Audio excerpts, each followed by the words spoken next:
works.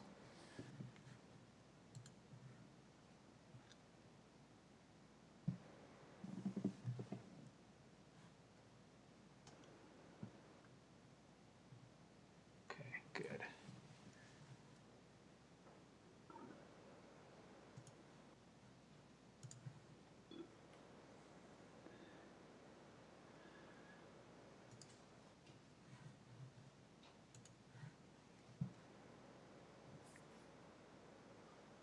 All right.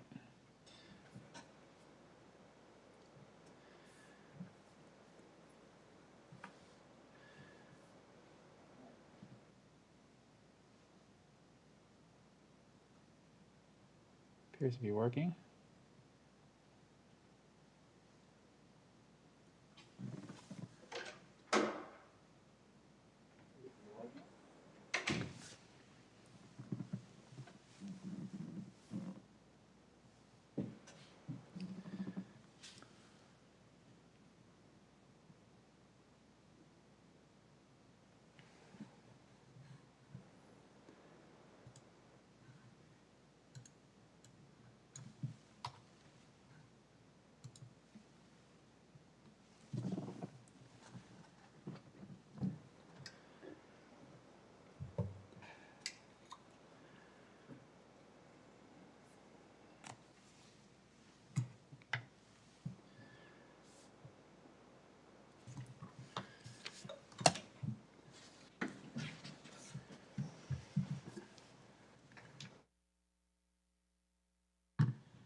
Yeah.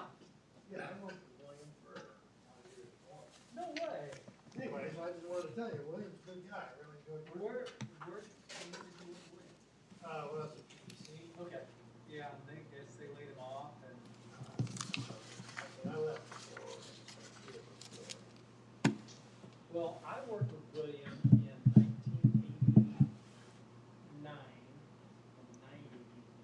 when he was right out of college. Oh, really? Yeah, he and I were down in Albuquerque, New Mexico, and Oakland, Arizona together on fiber optic shops. Oh, really? So he was kind of helping me with construction management, did a lot of the records, and gosh, I knew him from years ago. So it was crazy. Small world. Oh yeah, it was crazy when he came back around. I'm like, William, wow, holy cow, we got hired. He is good. Good, solid individual. Yeah, I really enjoyed William. Interesting. I'll ask him about you. Yeah, we love good conversations about just all sorts of things. Good. Interesting guy. Evening, Kevin. Hey, Lord. How are you? Good.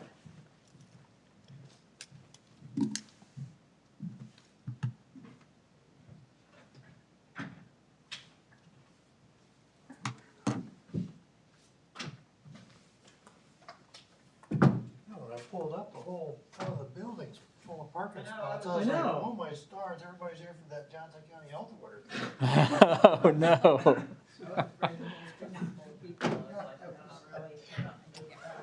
I know as many calls as I had about it, I figured that it'd be full.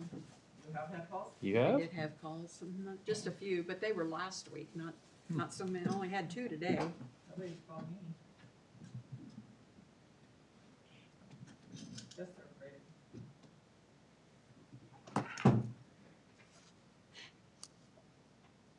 Kevin, I do have the YouTube video started, but the room's muted. Okay. I think we're muted. Okay. I'll unmute us here in a second. At least it says you're muted. It says we're muted. I still, it's going straight to YouTube. We've got it all integrated now, so I might have to be playing with mic levels and stuff a little bit.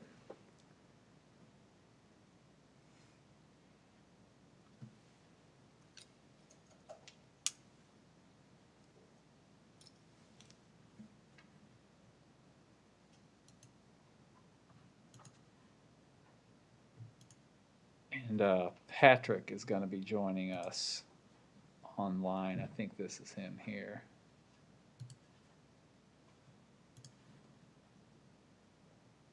At least you're not muted. I'm not on the video conference. I should be. Thought I was. I thought we all are. Well, my wife just texted me that Eudora School Board's not meeting tonight, so she's gonna watch this, and said, and Mike is not muted. I said, so you hear Mike B? And she said, yes. Huh. But nobody else. And you got the new camera going. Yeah. Yeah, we have. Well, so that yeah, was it's the tied in. room camera and these mics integrated. So your mic there is operational now for the video conference and for the YouTube stream. Excellent. She's Yeah. not on. She's looking at the YouTube stream, right? I'm not sure. Well, I don't see her on the conference call. So yeah, says she hears all of us. Huh. Okay. Well, we're not muted. Just as well unmute us from the video conference too. We're not muted from the YouTube stream. Is your mic on right now? Yeah, it is. Maybe it's picking So up. no, I guess I just muted here on the video conference, So maybe the microphones are still picking up and going to YouTube. independent of the video. Yeah. But Yep. the YouTube stream is via the microphones inside. Yeah. So we'd all have to turn our mics off.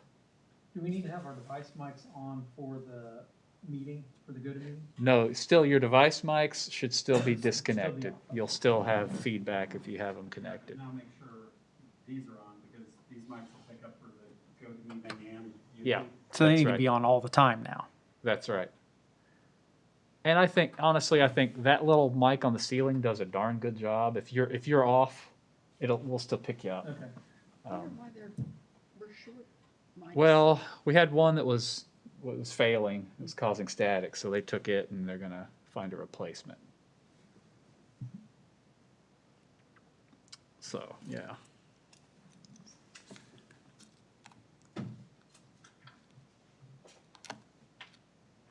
Yeah, so I turned my mic on, she could hear me, I turned it off. She says, don't hear you currently, hear mic loud and clear, so. Okay, that's Whoever's mics are on or it's picking up yeah. for YouTube. Good to know. Was Rob's mic on just then? Not right now. Okay, It's on now. that's good. I think you were pretty muffled, that's why I was asking. Yeah, so YouTube picks up the microphones regardless of muting the GoToMeeting, and then GoToMeeting, you can mute. Yeah. Yeah. And then the small mic up on the ceiling will pick you up, but it won't be as clear. That's probably why you were hearing Rob before. So I should turn this mic on for my. Yeah, if you're. Okay, item 7 o'clock. Yep. I would like to call the January 7th This conference will now be recorded. to order. Let's start with roll call, please. Lane, Here. Daniels, Here? Anna Michael, Here. Murdoch, Here. Ritter. Here. Everyone's present, Mayor. Okay. Next, I would invite you all to please rise and join in the Pledge of Allegiance.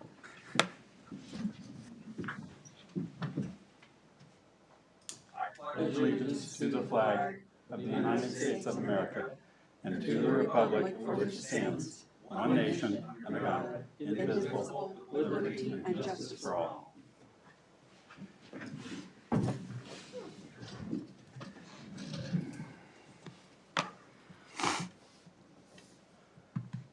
All right, our first item tonight is our consent agenda. Tonight on the consent agenda, we have approval of our minutes from our council meeting of December 17th and approval of pay ordinance number 893. Is there any discussion of a consent agenda item or a motion to approve? I'll make a motion, we approve the consent agenda.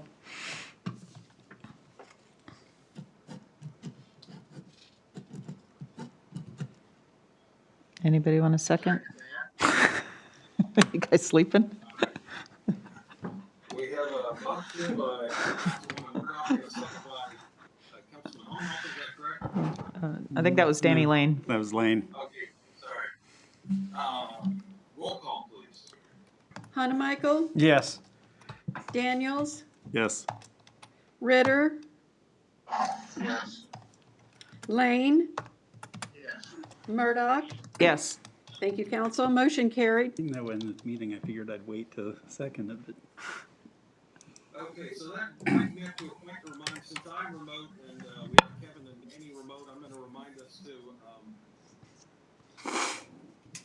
for the remote speakers for certain, please identify yourselves when you speak so that we can get a clear record in the minutes and a clear note in our conversations, know who's talking. Thank you. Call to public, I don't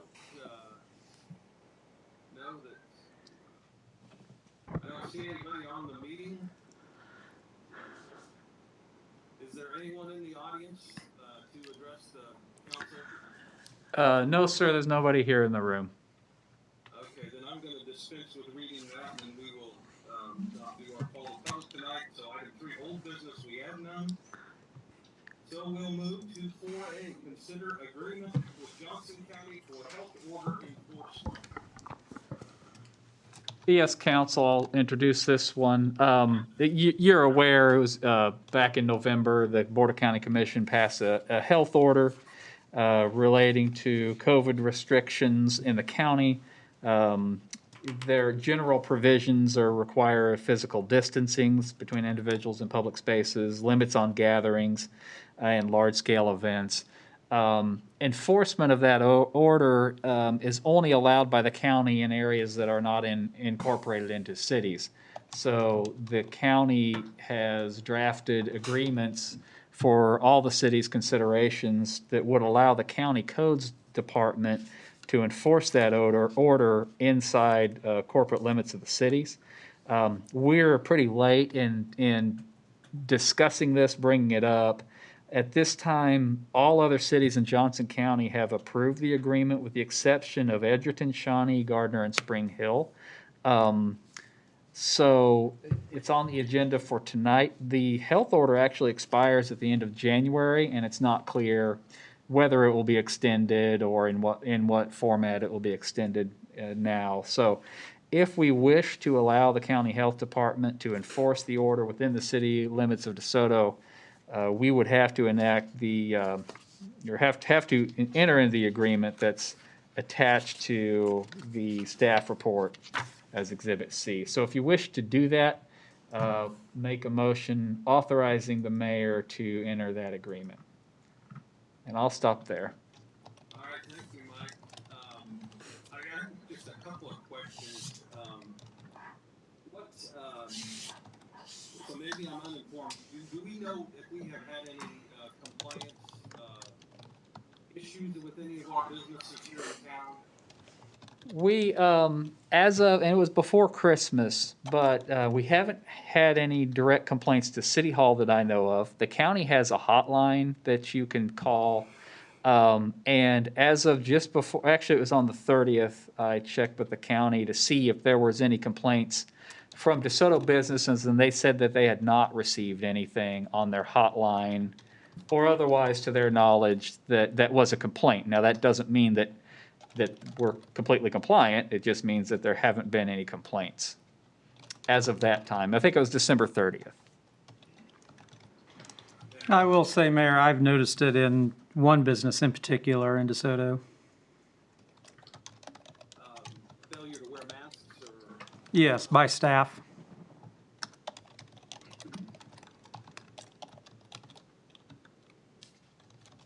Well, I'm going to open it up then to council comments to take, let you each speak what your thoughts are on this, and then we'll decide where we want to go. Rob, you want to lead off? Sure. I'm going to be a no vote on it. I'll tell you that right now. There's a lot of different reasons why. But, I mean, one of the least of the reasons is Chairman Eilert was dishonest and misleading in the discussions that were addressed in passing this board or this enforcement for multiple reasons. His statement is it was for education. There's nothing in the ordinance that addresses education. It's pure enforcement on the small businesses and on the businesses. Therefore, and at the time, he said the chambers supported it, when that's not the statements that were made from the chambers to him. They were not aware of the enforcement on the businesses at the time. And like I said, that's among other things. It's also the fact that the Thanksgiving spike didn't spike like was predicted. And so being this late in the game and being the fact that they felt they had to do something, the need for it is waning at this point. I think businesses are taking on the responsibility. I do not see a need for it. I don't see a need for handing over the enforcement to the county or allowing them to enforce it. I mean, I've got some other opinions, things like that. I'll stop there and let others make their comments, but that's where I stand. Danny, would you like to jump in? Yes, Mayor. I don't feel like we really need anything else. I mean, we follow the state guidelines. I'm not happy with some of the things that the state does either with the governor. But besides that point, I don't think we really need this for our city and have the county intervene in this manner. So I would be against this. So that's all I need to say, Mayor. Thank you. All right, thank you. Kevin Hanamichael? Yeah, whether we need enforcement or not, I guess I could support it. I think we need to be protective. I think we have seen a huge spike through November and into December, and we're seeing the numbers coming up again.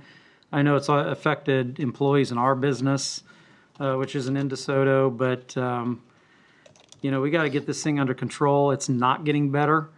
So if we need to take an action to certainly encourage proper safety practices, I absolutely believe we have to do that. Do we believe it needs to be enforced with fines or whatever? I'm maybe open to that, but I'll choose to not visit one business in DeSoto in particular because of their particular practices, but I can vote with my feet there.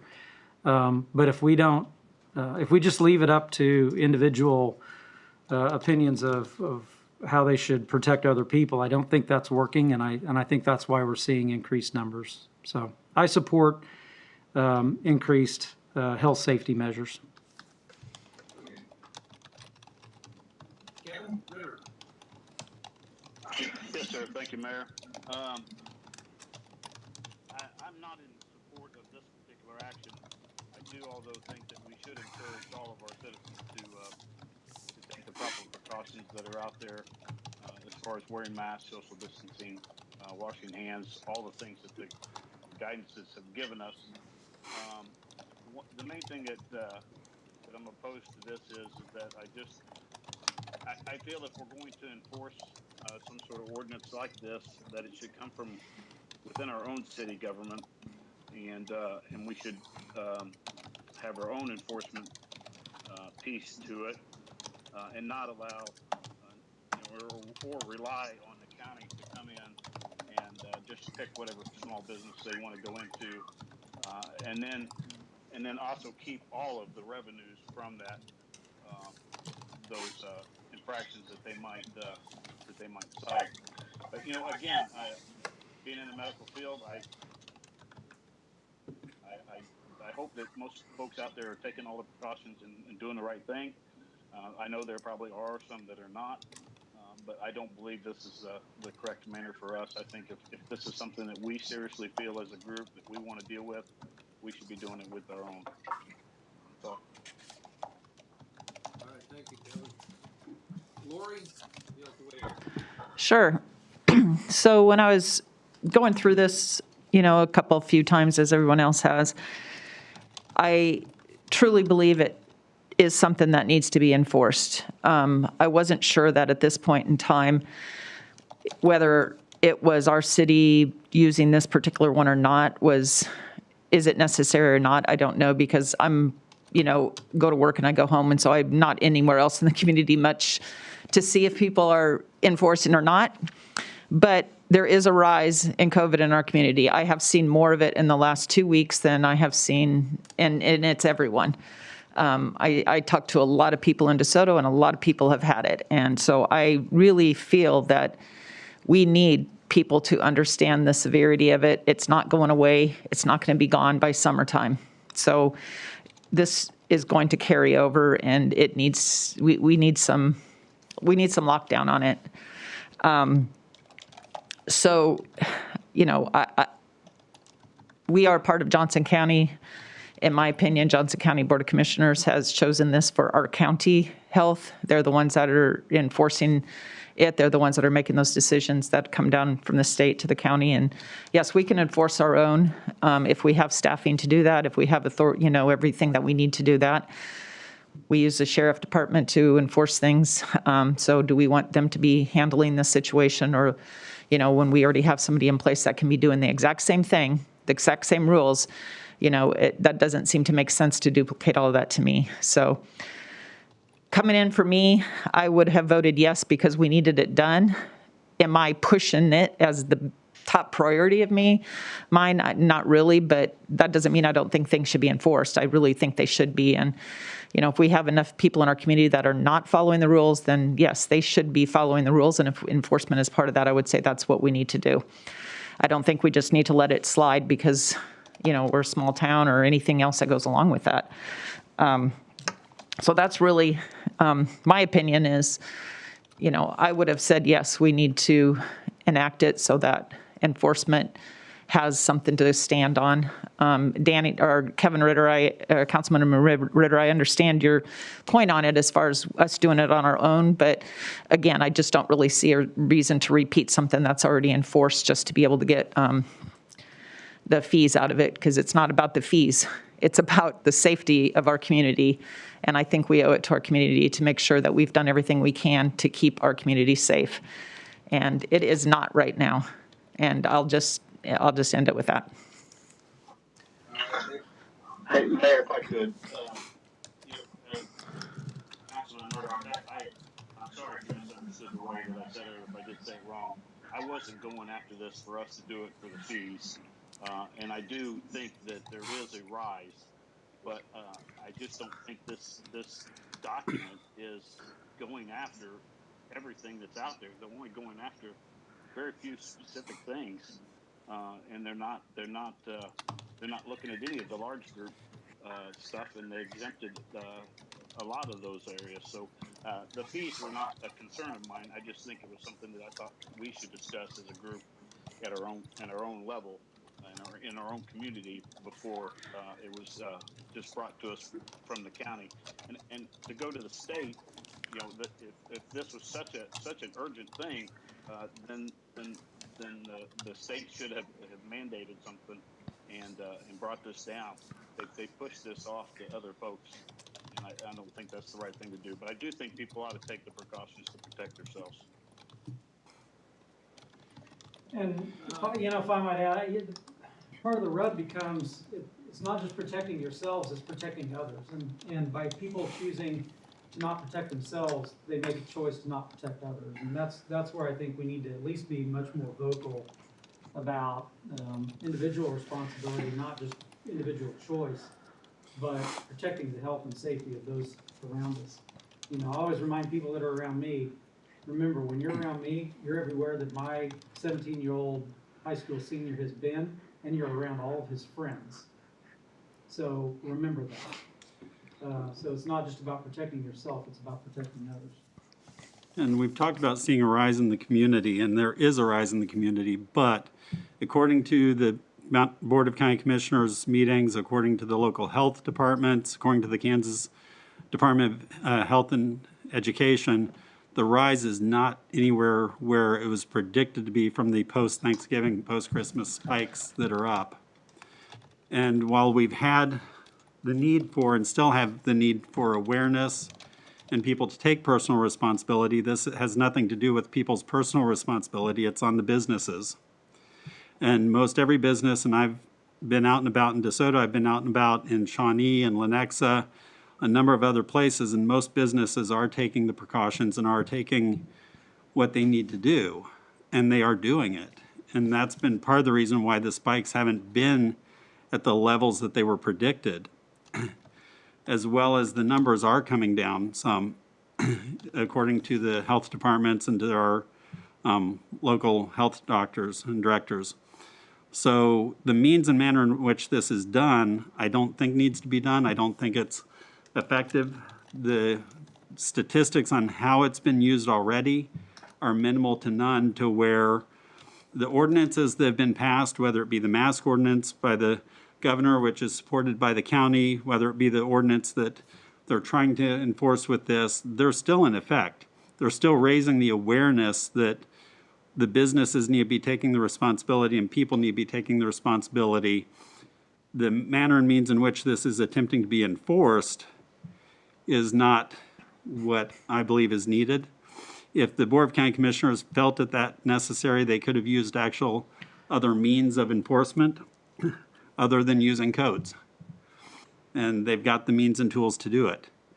Their codes department doesn't have the adequate number of people to enforce it anyway. So the number of enforcement on this and the number of calls they've had that have been addressed has stayed and remains minimal. So the enforcement of this by the county hasn't done much. Adoption by the city won't do hardly anything. Okay. Thank you, Ralph. I'm going to weigh in with a few comments. I think we all agree that masks are effective in slowing the spread of this coronavirus. When my wife and I saw that personally, I'm embarrassed, I don't know why to admit it, but I got COVID over the holiday break. I'm just now recovering. That's why I'm not at the meeting tonight. And everyone that we interacted with in the immediate family was immediately, within several days, all but one were infected with this darn virus. But some interactions that happened with masks on, those folks did not get infected. So personally, I have a very clear, in my mind, proof that the mask is effective in reducing the spread, and it's important that we do what we can to encourage adherence to the mask orders so that we can help to keep our community healthy and safe.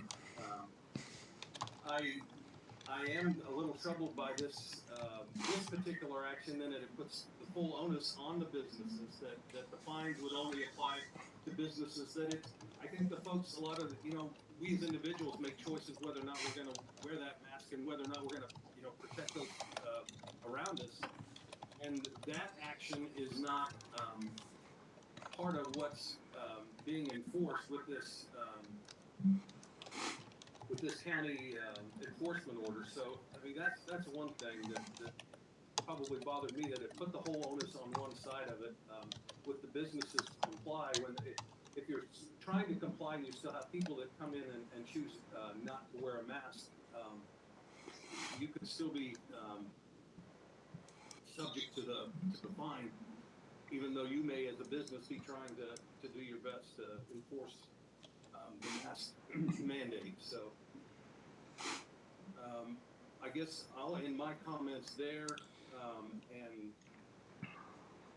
what I heard was we don't have a consensus to go forward with adoption of this. So unless somebody wants to make a motion, I think we'll just let it die here unless somebody else wants to add something.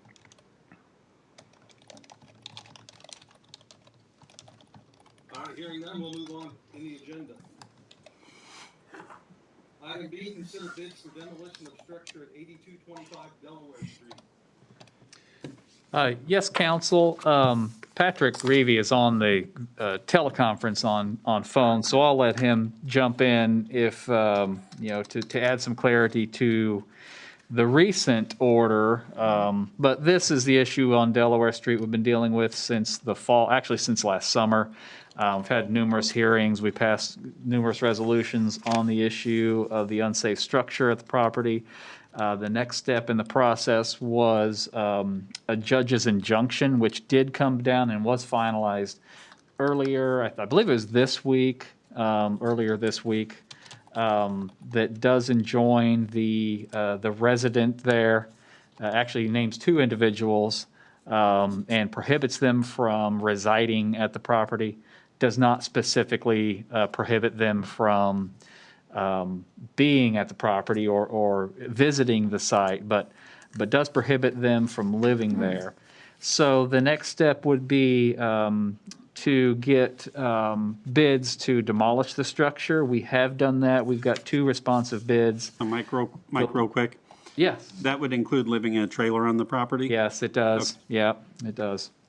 And I'll let Patrick, here in just a second, I'll invite Patrick to give feedback on that.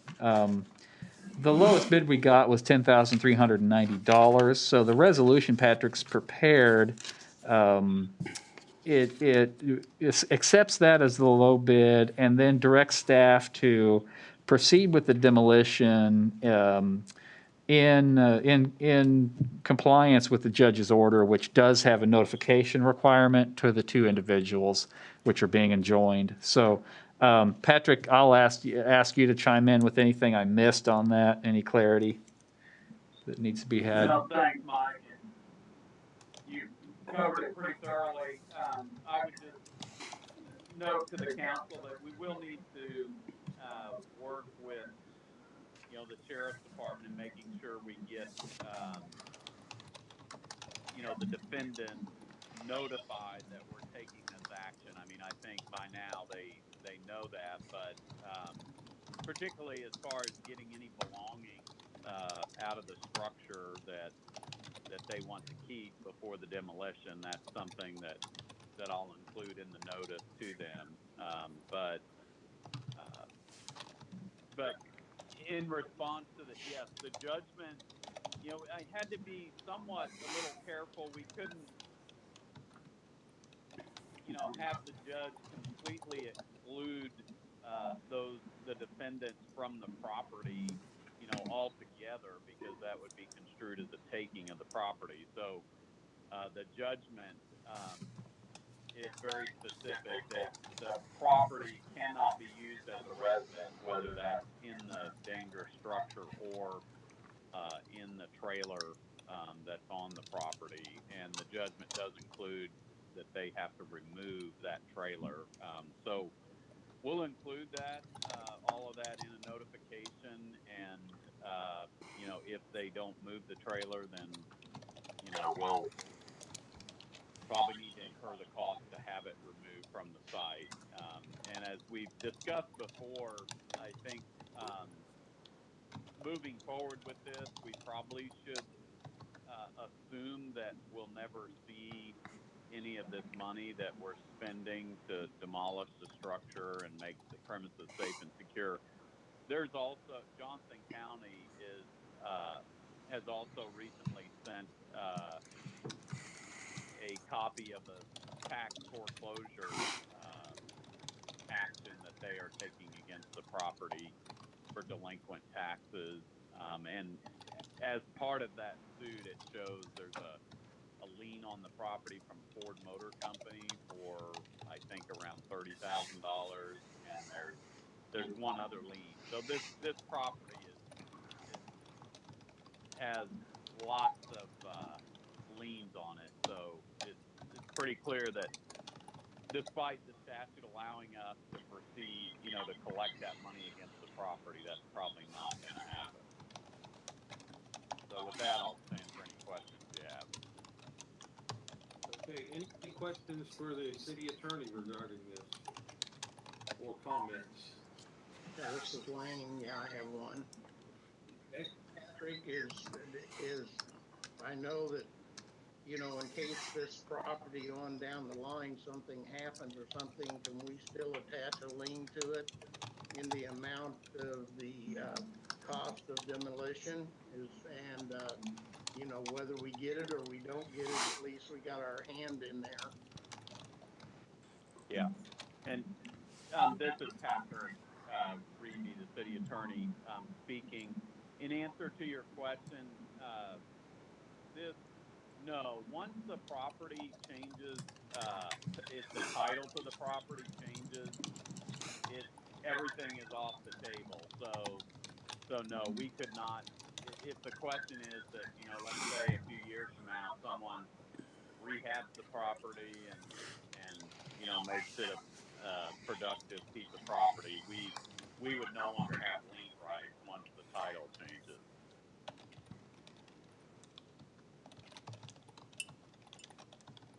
But Patrick, I'm sorry.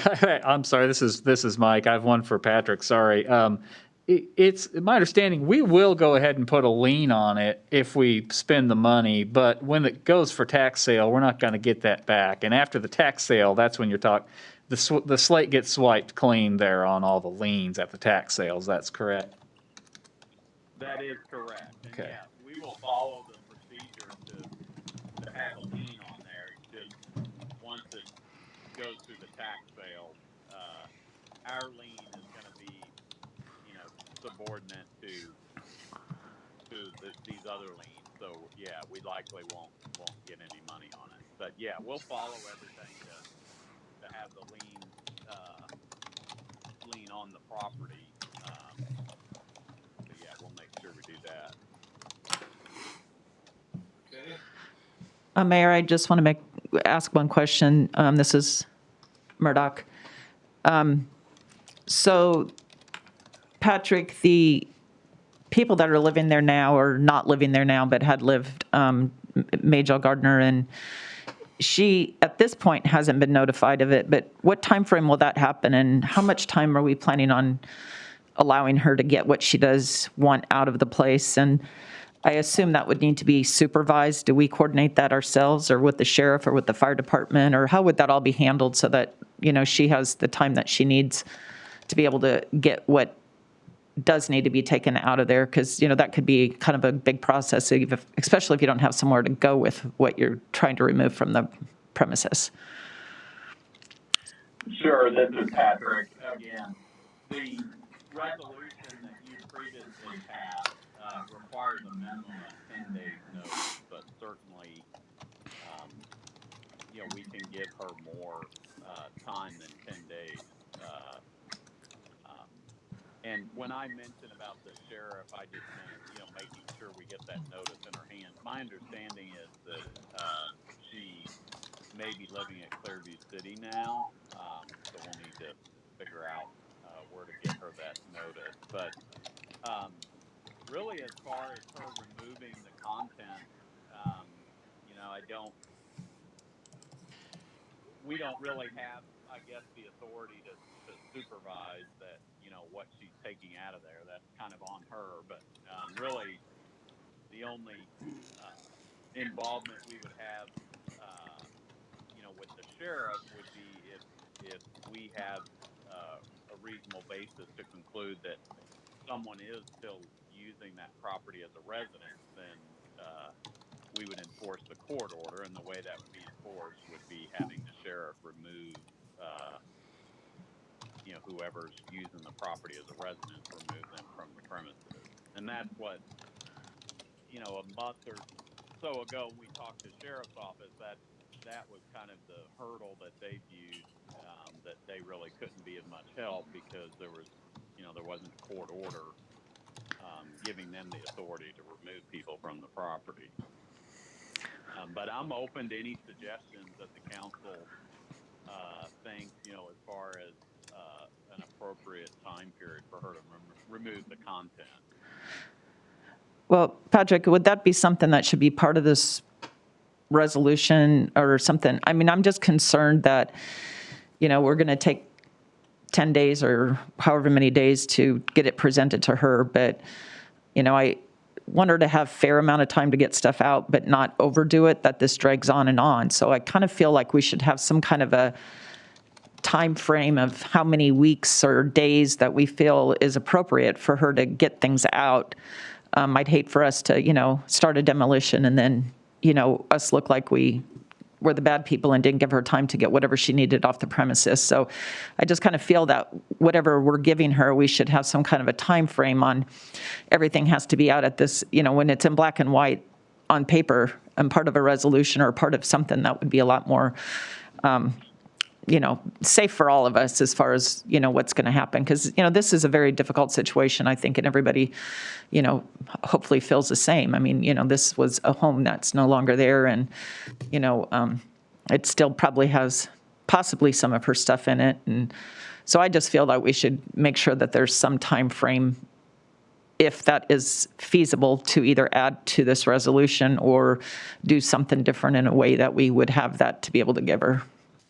Mike, Sure, and this is Patrick again, I'm sorry to interrupt. I would just mention that I definitely plan on reaching out to particularly Majel, and I asked Erica, because she had a ticket through municipal court. I asked Erica to ask Majel to call me, and then when the last few times I've sent out notices, I've put a note on there asking Majel to call me, and I definitely want to again make that effort this time around, and I would talk to her about what time period she needed. But it would be helpful for me if you guys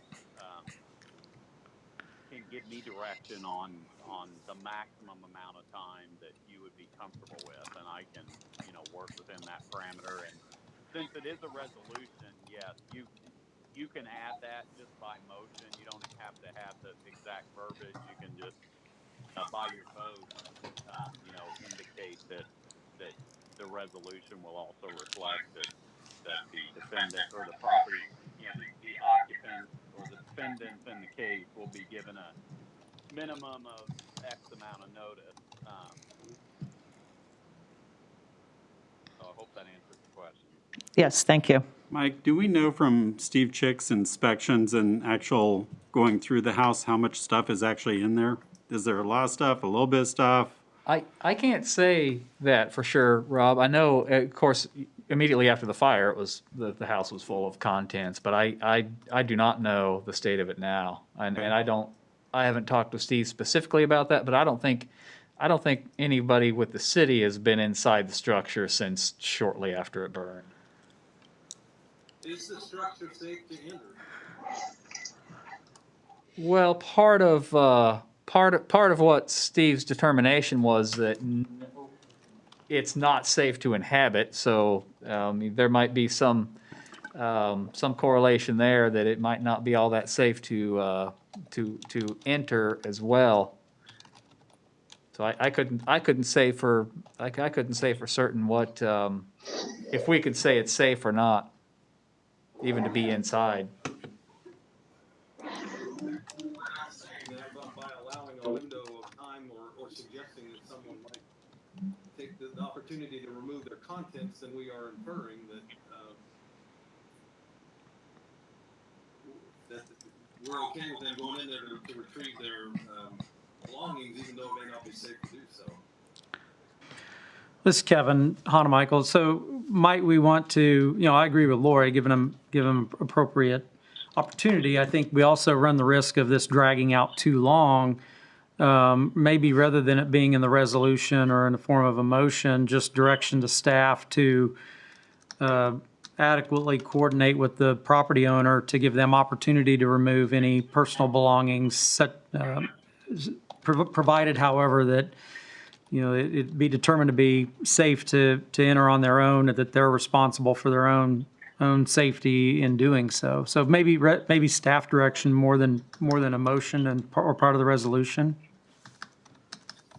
Because not only is it a safety issue for Majel and the people on the property, but the property neighbors around have talked about the safety issue, and the longer it's gone on, the longer it's been there, the more it's exposed to the heavy wet snows that we've had or rain, the more it's going to deteriorate. Right. So it's, at this point, it's something that does need to be taken care of with consideration for the property owner's property inside, provided that it's safe and for them to go get those pieces and property that they have.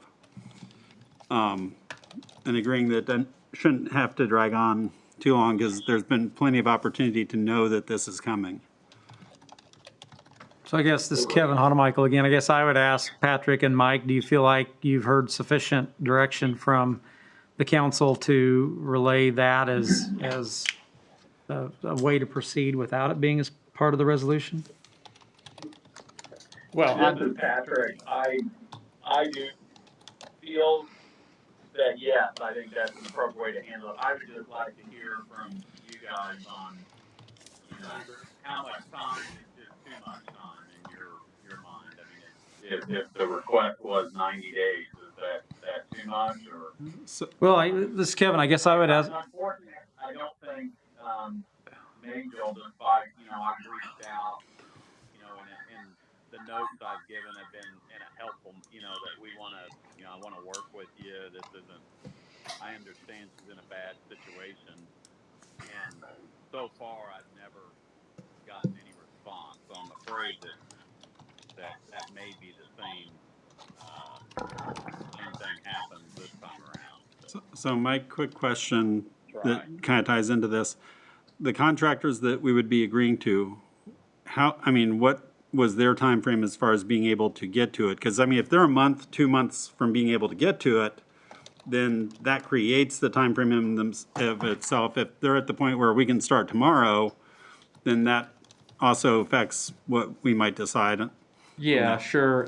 These bids were given, well, one of them was given in November. The low bid was given in November. And they've indicated the bid's still good, but we haven't really talked scheduling with them at Okay. all. Yeah, because this is Kevin, because the flip side of that, Rob, is how long will they stand behind their price? Yeah. So, you know, since I kind of started this whole thing with the time frame, I think, you know, kind of what my whole point is that as hard as it's been to get a hold of Majel and get answers from Majel, I just feel that it should be some kind of a document given to her in some form that it's a certified document or whatever you want to call that, a legal document of some sort. So she knows that on this particular date, whatever date it is, with I would say a minimum of 2 weeks to be able to get stuff out, that, you know, it will be scheduled and that is the day demolition will happen and you will not be able to enter the premises after that. And so that's my whole point is that just something that she knows that this is the date and she can't come back later and say, you guys didn't show me or give me this time frame. So, you know, whether it's 2 weeks or a month or however the scheduling is, just so that, you know, that she knows legally that this is a date it's going to happen. And, you know, like Rob said, whatever the scheduling you can work out. But I would say, you know, minimum of a couple of weeks to be able to get in and box things up and move it out. So Patrick, when this passes, will they be served or provided a copy of it? Majel and the rest of them, or once it passes, it's done and they won't? Yeah, the resolution you're passing tonight is simply approving the bid, but the prior resolution you passed had a provision that spoke of that there would be arrangements to notify the owners about, you know, giving them advance notice. And that's the resolution that said it would be a minimum of 10 days, but there's nothing that would prohibit that from being longer. So yeah, I just, from a legal standpoint, I plan on, yeah, we will have it papered and a notice, you know, definitely making sure it's served, indicating that we gave, you know, ample time and they were aware of it. And if they choose not to, you know, get everything they want out of the structure, then obviously it will be, you know, removed. So. Okay. So with that being said, Patrick, my idea would be somewhere between 2 weeks and, you know, no more than a month, maybe between 2 weeks and a month to be able to get it would be my idea in my head. So if anybody else has something different, but that would be what I would suggest being a time frame. I was going to say 30 days was kind of on the high side of what I was thinking. So, I mean, if we're ready, I'll, go ahead. Mayor, this is Councilman Ritter. I just had one question for Patrick. Patrick, since we did put the, uh,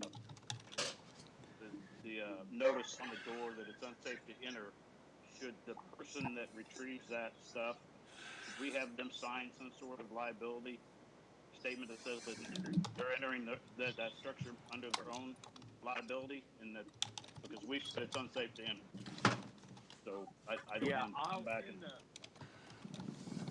In the notice regarding, removing the content, I will include that in the notice, that, removing the contents is at their own risk. The city's not responsible for that. But outside of doing that, I'd like to keep the city kind of out of, assessing,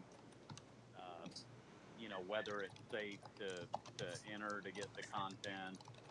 I just feel like I'm pretty confident from what Steve's communications have been with me that yes, there are. As Mike said, it's just not a safe place to inhabit. But I have not gotten the impression that it's on the brink of collapsing. But I would just simply include that in the notice. I don't think it's feasible that they're going to sign anything, acknowledging anything. So I think it just needs to be, in this notice, and obviously if they remove the contents, then it's on them, not the city. Yeah, I just since we stuck the sticker on the door, I just wanted to make sure we weren't liable for them to enter. So thank you, and I'm good for the 30 days. All right. I'll go ahead and make a motion that we pass Resolution 1040 related to the demolition of the structure located at 8225 Delaware Street, with the provision that the occupants have an opportunity to retrieve their property within 30 days. I'll second the motion. Okay, we have a motion and a second. Any discussion of the motion? Roll call, please. Lane, Yes. Ritter, Yes. Hanamichael, Yes. Murdoch? Yes. Daniels. Yes. Thank you, council. Motion carried, Mayor. Okay. Item C, discuss 2021 strategic plan update. Yes, council, it's that time of year again when we update the strategic plan. And as I've done since we adopted the plan is the version that I included with your staff reports is a redlined version of the last update that we did. So the initial adoption of the plan was August of 17. We updated in February of 18, 19, and 20, and now we're ready to do it again in 21. I think the overall goal is to do these yearly updates and then every 4 or 5 years do an overhaul where we re-engage the public, we have the work sessions, we get staff involved and completely redo the plan. So this is the 4th year of the updates. We might have one more update before we overhaul it. We'll see how the year goes. So what I've done is all of the changes that we made last year, I've incorporated those into the document and accepted all changes. So the red lines that you see in the version that we have now to begin with, the red lines are only those changes made since our last update in February of 20.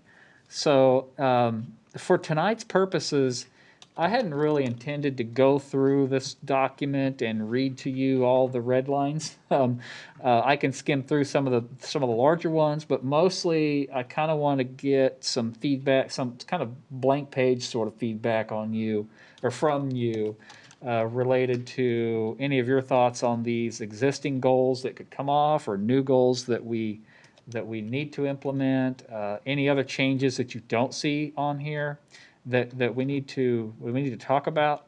Some of these, just kind of left some blank spaces in here on some of this. So kind of the intent tonight is to introduce the topic of this, get any feedback we have, and then we'll have another couple of meetings where we sort of massage this and come up with the final version of this year's update. The only other thing to draw your attention to is, as we've done with each update, the last several pages really are kind of a progress report of the year's activities since the last update. So these red lines you see here are a progress, reflect that, just reflect the changes, stuff that's happened this year, in 2020. So I want to stop there and turn it over for any discussion, direction, thoughts, or comments you might have. And we can go through this. We can go through this page by page if you want to. But I did want to kind of just open it up a little bit, just for some free-form comments, ideas. So I'll stop there. Okay. Comments from council? Goal, I have one about the internet. The underserved areas or the undeveloped areas have gotten a fair amount of attention. The build-out's been there. What I've been hearing more and more is from people inside the city of when is it going to be to us? I mean, it's great that South and 95th. When are we going to get it? When are we going to get it? So one of the things I would probably like to see is the fact that the unserved areas of the city, the term unserved possibly be removed and made it to where the unserved and, or not necessarily removed, but the unserved and the rest of the community in some way, shape, or form, because I've heard from a lot of people that are on Spectrum that want off of it or want alternatives, want fiber. And so they've reached out to Zoom, they've reached out to RG Fiber, going, when are you going to be here? And are just not getting anything, not hearing back really anything definitive. So I think I would like to see that broadened from underserved to a lot of the rest of our community. Yep. And you're talking about there on page 7 then, right? Yes, page 7. Yeah, just kind of adding on to that, I kind of agree with him that our focus now should be the underserved we got in here. And now I think we need to focus on I don't know if I want to use the competition, but competition of, or choices for the citizens. And is there something we as a city need to do to help with that or not, other than just encouraging them? But, sometimes encouragement isn't always going to be enough for an expansion in the city. So it may be that we need to look at some sort of incentive to be able to help them out if need be to do that. And I don't know what that is. I don't have any ideas, but I think that would be probably an objective we can look at. And I'm sure Kevin Hanemichael will come up with some really good ideas for me on that. Yeah, But thanks for bringing that up, Rob. part of the way it was, and maybe a great time for, a little refresh on the broadband committee, but part of the reason we were able to focus effectively on the unserved areas, we weren't dealing with creating competition among the incumbents. But now it is in that realm. And I know Zoom is, working in the existing part of the community. I talk with Cameron and with Mike Bosch on a pretty regular basis, just from industry activity and community activity. But I would expect that both of them are going to increase their momentum. And I think, RG had gotten into being involved in a lot of the CARES Act projects, and those wrapped up at the end of the year. So hopefully we see them redirect their resources as well. But yeah, I agree. The other thing that has occurred kind of quietly over time as well is Kansas FiberNet has traversed our community, which is an enterprise class provider. So I think that opens up some more opportunities as well. So, I agree. We've got to continue to support continued expansion of high-speed service. Both of the competitive carriers are in a situation where they don't survive if they don't continue to grow their customer base. So hopefully a little bit of natural expansion there as part of their I was gonna say, business plan. My concern on that with both of them, and having talked to both of them, is we get in, because like Mike was supposed to have completed, and RG Fiber was supposed to have completed underserved areas in 12 months and to the rest of the city in 2 years. That's absolutely not happening. And it gets to the point of, well, DeSoto is really, really rocky. We've hit a lot of rock. We've hit a lot of rock, which I'm not saying that's not true, because it's absolutely true. But then what we've seen out of both of them in a lot of ways is they've gone to where the pastures are greener.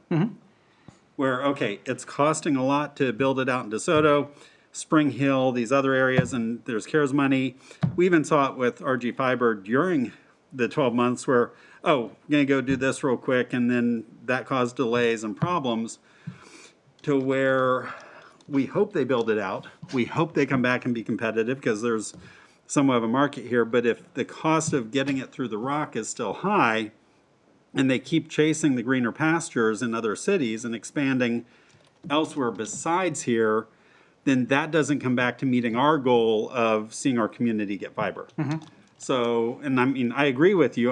That's my concern, that we still need to make it an emphasis to get to the rest of our community so that, and I don't have the direct answer, but to where we are figuring out some way to keep them moving in our community as opposed to moving in other communities. And I'll say, look, I deal with this in dozens of communities, right?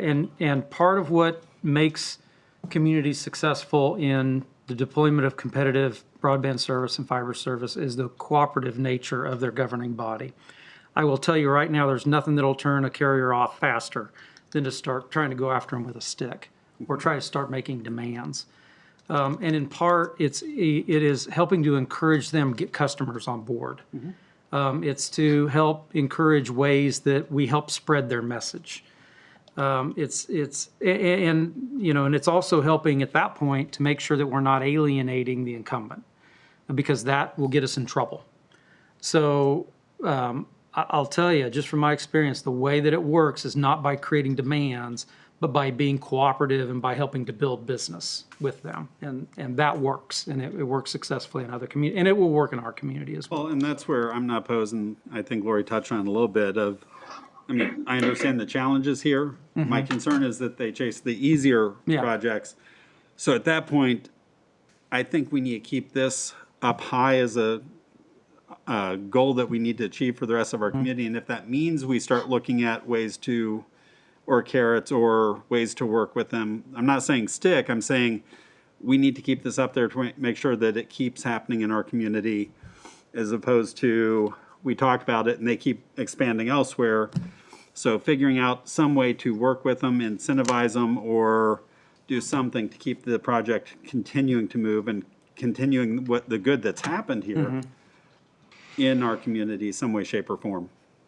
So I agree with you, but This was Wayne. Oh, I'm sorry. Go ahead. it just needs to just stay high on the focus. I think that I agree with both of you, and I think that Kevin, we need to get the broadband committee back together, and don't take out this unserved areas, because I know for a fact out here that there's still people saying, well, I haven't got any of it yet. And kind of like what Rob was saying, well, when are they going to get here? So I think we need to leave that clause in there. And I think we need to reassert them with the committee and talk to both providers and any providers together again. And, just talk to them about what their ideas are and what we still expect, and, have a meeting with them. I think that would be the most helpful route to follow. Yeah. So this is Councilman Ritter. I like all the comments I just heard. Appreciate them. I noticed sidewalks were on here later on as well. Would it be wise to share with these folks some of our sidewalk projects so that they could work in those areas before we put the new sidewalks in? Would that help them achieve the holes and putting the product in the ground before we do those areas? Essentially, I mean, like Rob mentioned rock, and frankly, that is the challenge. Most of this is done by boring, and dealing with the rock is a challenge. I don't know that, they're not gonna jump around to try to beat a sidewalk job. I think what's helpful for either of them is to try to be sure that we're helping to be encouraging to the neighborhoods about the opportunity to subscribe to fiber, so that they're getting calls and they're getting requests directly, and so that is encouraging them to deploy their capital in a way to go out and create that revenue. Are there any other, I mean, we talked a lot about broadband, are there any other goals here that we want to, housing or? Well, it was first on the list.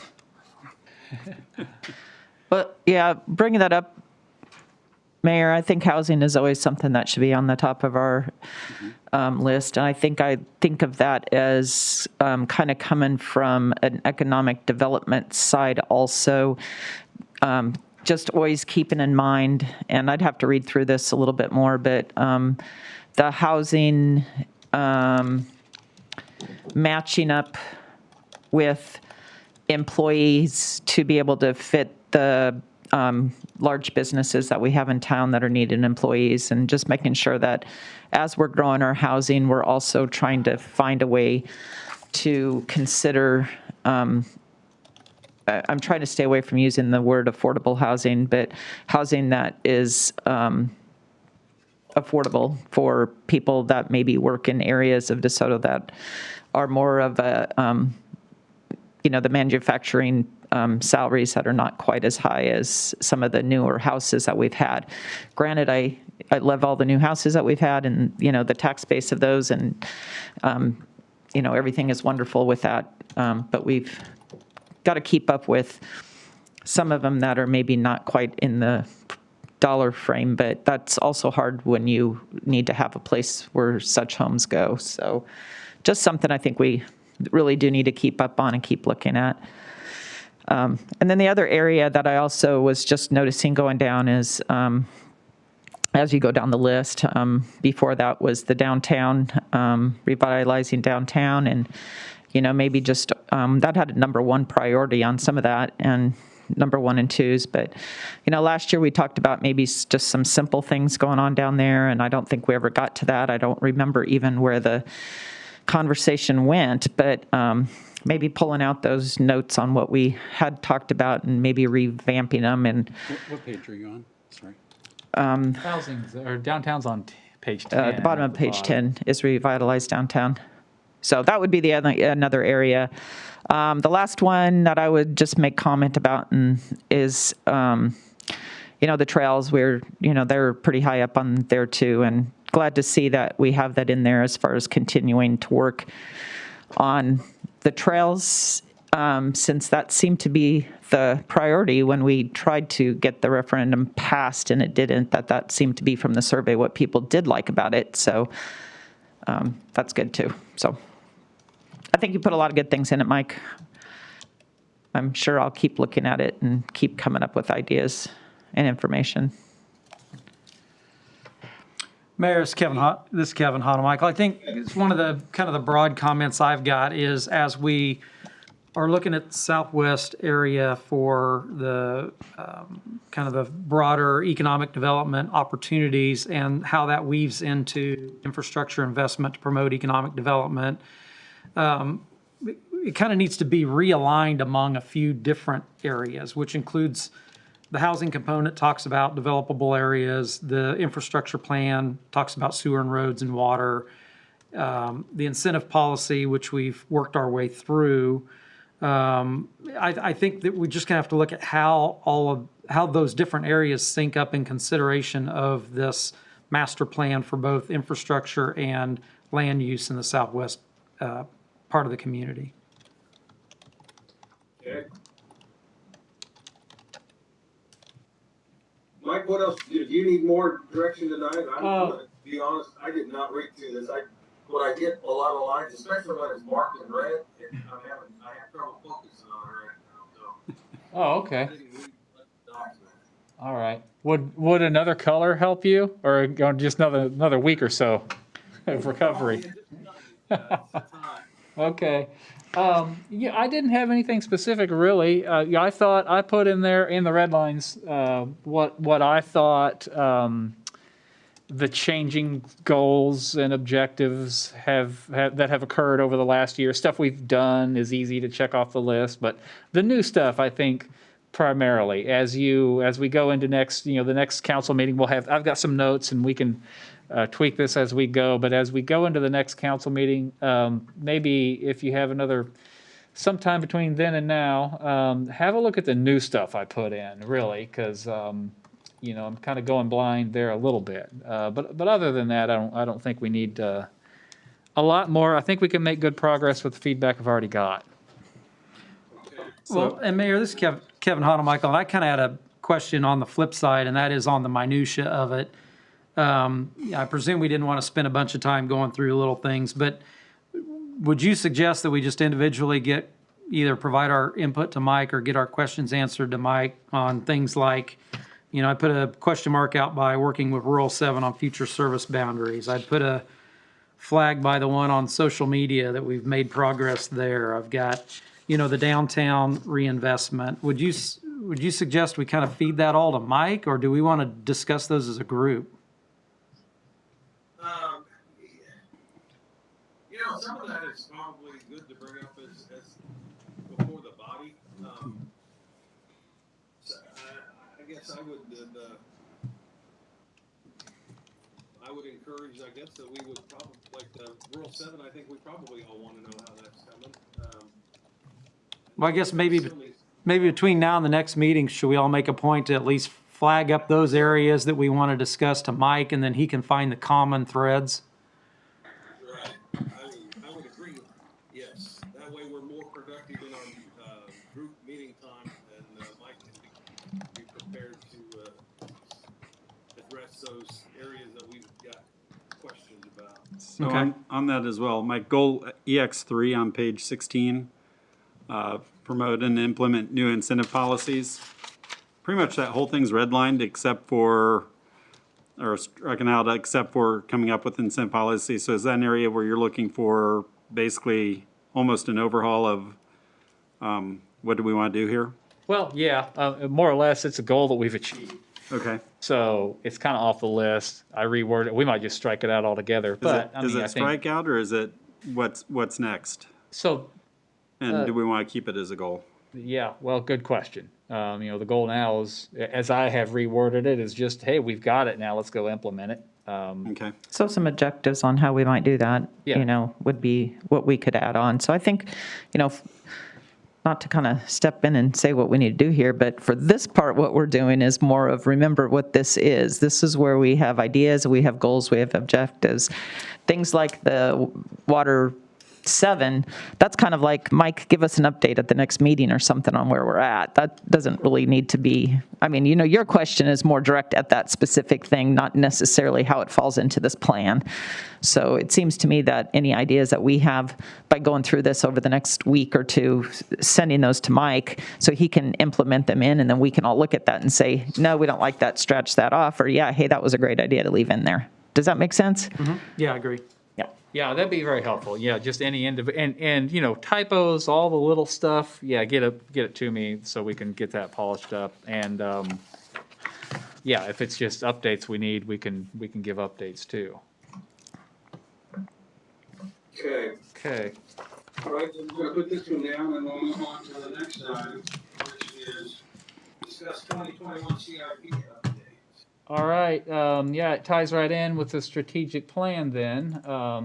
As we do each year, the first couple months, we do revise the CIP.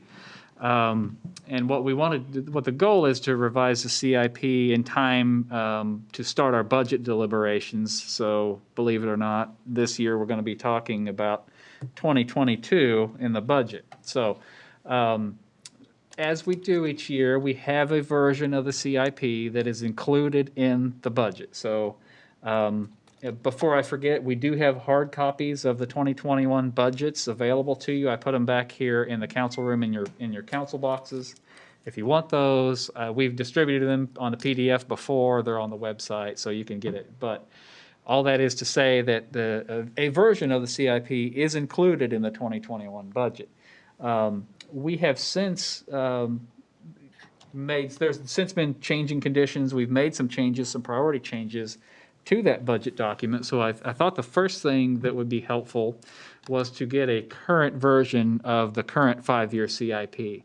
And I know it's kind of a lot and it's a little bit messy when you look at it, but in essence, the 5-year CIP can be boiled down to this one-page colorized spreadsheet that we've kind of looked through before. And I know this is it's a little difficult to follow, and in our budget documents and in the CIP update, I will verbalize all this. Years past, I've said, okay, here's what we're doing this year, here's the funding streams, here's the projects, and then so I kind of just lay all that out in a more descriptive fashion than just the spreadsheet. But it all can be represented here on this spreadsheet. So for the purposes of the 5-year CIP, what I've shown here, the 5 years, as we've done in the past, includes the year that we're about to budget, so that's 2022, and then 4 more years in addition to that. So it's 2022 through 26.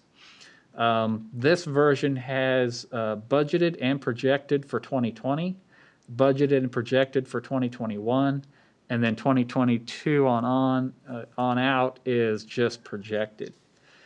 I've reorganized a little bit the revenue side, so it's broken down into revenues and expenses, the top part being the revenues. I've categorized revenue sources so that's a little more clear.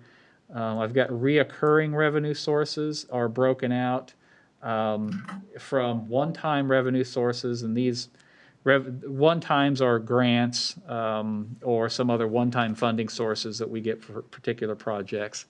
And then the last category there is bonds. So it's a little easier, I think, to follow on the revenue side. Down on the project side, as we've always done, the projects are colorized. Streets or transportation improvements are typically in the orange. Facilities are in this pinkish color. Parks and Rec is in the green, sewer would be in purple, and the gray is kind of a catch-all category. So I've annotated the change. So that's the current snapshot. And what I've done in Exhibit B then is I've annotated the changes that I've made. And these would be changes that have occurred since we adopted the budget last August. And there's quite a few of them. And some of them are pretty significant. And I'm just going to go through the notes just real quickly, and I'm going to make this a little bit bigger. I know those of you not in attendance, I know it's pretty small. I can't even hardly read it.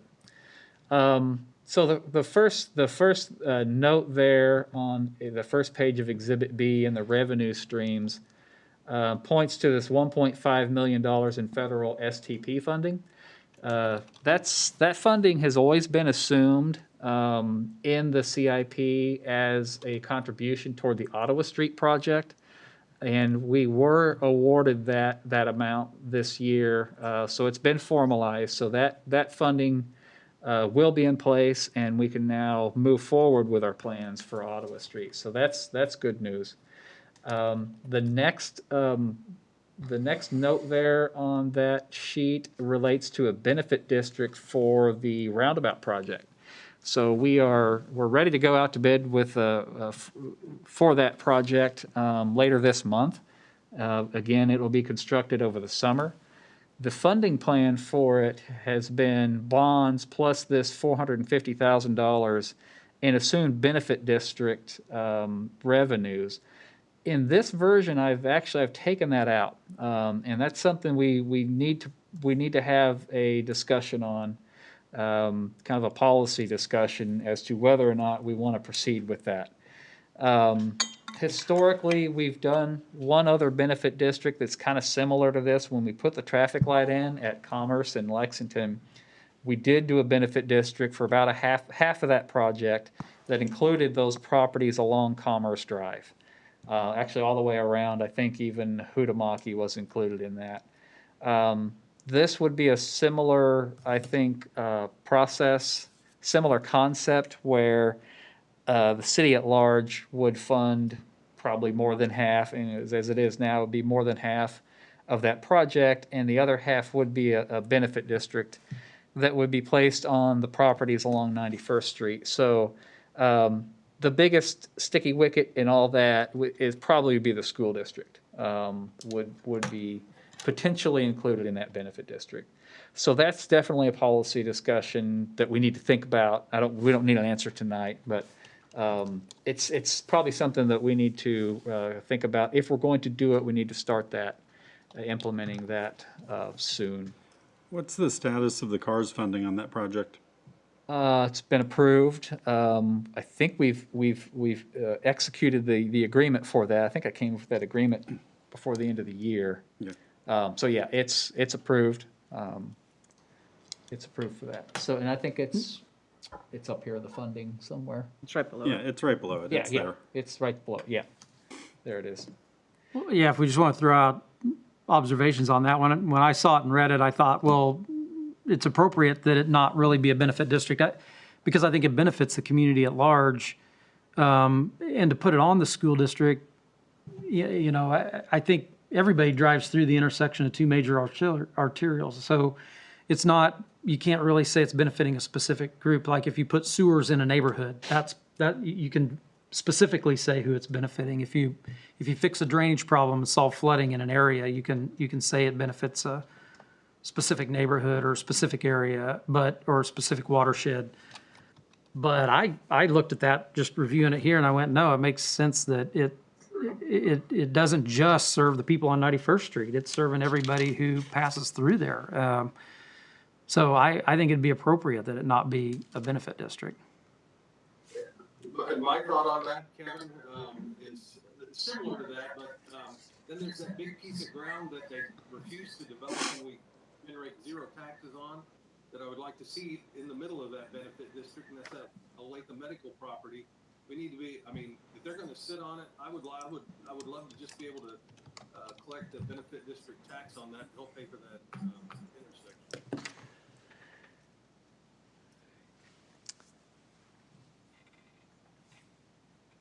Yeah, and the issue with that is it's kind of an all or nothing. So you know, you have to be equitable, you have to be fair. So if you're gonna include the one property, kind of have to include the other. So anyway, so for our purposes and for the purposes of the numbers and the figures and what I've worked through, I've assumed no money from that effort. So we could change that if we want to. The next note there points to $150,000 project awarded by KDOT for the 83rd Street Bridge replacement. So that's good. We just found out about that a couple of months ago. And then the last note is $500,000 awarded by KDOT for the Ottawa Street. So Ottawa Street, we've got 1.5 from the feds and 500,000 from KDOT. So we're sitting pretty good on the funding stream for that particular project. So Mike, this is Kevin Michael. So 1 through 4 amounts to $2,150,000 in awards. How does that compare to previous infrastructure awards? 1 through 7, where? 1 through 4. You know, 1, you've got $1.5 million. Oh, we've never received anything from Mark. We've never received any federal STP funds from Mark ever. So this is far greater, so we want to try to see if we can sustain it. Yeah, that'd be great. That'd be great. We've worked probably for 10 years to get that 1.5 million out of that Mark process. And ashamed themselves many times at the. Yes, we really Keep it up. Yeah, this is much better than we've ever done. That and the 500,000 from KDOT for Ottawa Street project. That's also not something that comes along too often. Definitely was a windfall for us the last 6 months or so on those funding streams. And actually, that's kind of what allowed us to really to remove this $450,000 benefit district thing, really without counterbalancing that with more bonds. I would bring to your attention in terms of bonding, we do have and have projected in the CIP for a number of years that we're going to be issuing this year $1.1 million in bond funding. And that's for several projects that you can see to help fund several of the projects that are on our list. In addition to that, we've got another $1.78 million next year. So that's in the projections already. And if this stands, if we want to do the projects that are on our list now, we have to issue these bonds. If we don't want to issue the bonds, then we need to revise the project. So just calling that to your attention. This year, we're looking at $1.1 million in bond financing to support the program. So the next page of Exhibit B also has some notes on there, and I'll just try to go through them quickly. And the first one is probably the longest explanation. On the 83rd Street bridge project, so this is the bridge that goes over the government railroad just west of Kickapoo Street on 83rd Street. It's been on our list to replace for decades, functionally obsolete. We've done some improvements to it. The ratings keep getting lower on each inspection round. The pedestrian access over it is subpar. We've got a $2.25 million total project cost on that, with the assumption that BNSF will require us to raise that bridge structure to meet their current vertical clearance. The vertical clearance for the rail is about 19 feet right now. BNSF's standard is about 23 feet, 23 and a half feet. And so if we have to do that, then we've got about $600,000 in earthwork and some retaining walls to do in part of that project. Recent discussions with BNSF have led me to believe that we might not have to raise that. Because the line is not owned by them, they might not impose that restriction. So if we don't have to increase the height of the bridge, we may save that $600,000 or $500,000. For now, I've left it in there, but that just might be something in the future that we have a windfall for. The next, Mike, can I ask yes. a question? This is Kevin Hodemichael. I guess I would be concerned that would not raising the bridge inhibit potential future rail-served industrial development in the Sunflower area. And so would that be a short-sighted situation that could prohibit future opportunities because that does, there's a lot of opportunity by having rail served property out there for our future growth. Yeah, a really good point. And actually the mayor brought that point up to me. Well, the mayor's a smart man. Don't remember when it was, but the point he was making was that if we do need to raise it, then maybe SRL, we should engage some discussions with SRL about funding the cost difference. Yeah, I would go that direction, but I think it could be very short-sighted all the way around if we don't provide adequate clearance for future rail-served industrial. And not to get too far down in the weeds on it, but 83rd Street existed before the rail went in. And so I think there's an argument that we shouldn't have to in terms of BNSF's use. But yeah, good point, and I think we'd want to engage SRL with that. So, Mike, that height, 23 foot, that's for double stack trains, right? So, intermodal trains is the main reason for that height. Is that correct? Yeah, I don't know the exact reason for that. I just asked them what it was, and that's what they said. So you certainly could be right. That was my experience with their bridges. So I don't know if any of that's going to take place out of Sunflower, but I just wanted to add it. Okay, yeah, I didn't know that. Okay, Note 6 talks about the project in the street shop column lifts. We actually approved that at the last meeting. It's only about $44,000, but I've left $55,000 in the projections. Note 7, I've decreased the assumption on the design costs on the Auto Street project by $80,000. Note 8, just essentially a delay in this. This is the acquisition of the park property across from Riverfest that we've been working on. We were originally expected to spend that last year. I've just moved it to this year. That's all I've done there. And then note 9, and Councilman Hollemichael, this is kind of ties into what you were saying in the strategic plan about pulling our ideas together a little better with the Southwest growth area and including, infrastructure and land use plans and some of that stuff. We've had this, I think this is the second year we've had this. Project 33, it's sort of a nebulous description about extending infrastructure in support of economic opportunities, with the thought that we are going to have to expend, some public dollars for infrastructure to serve that growth area.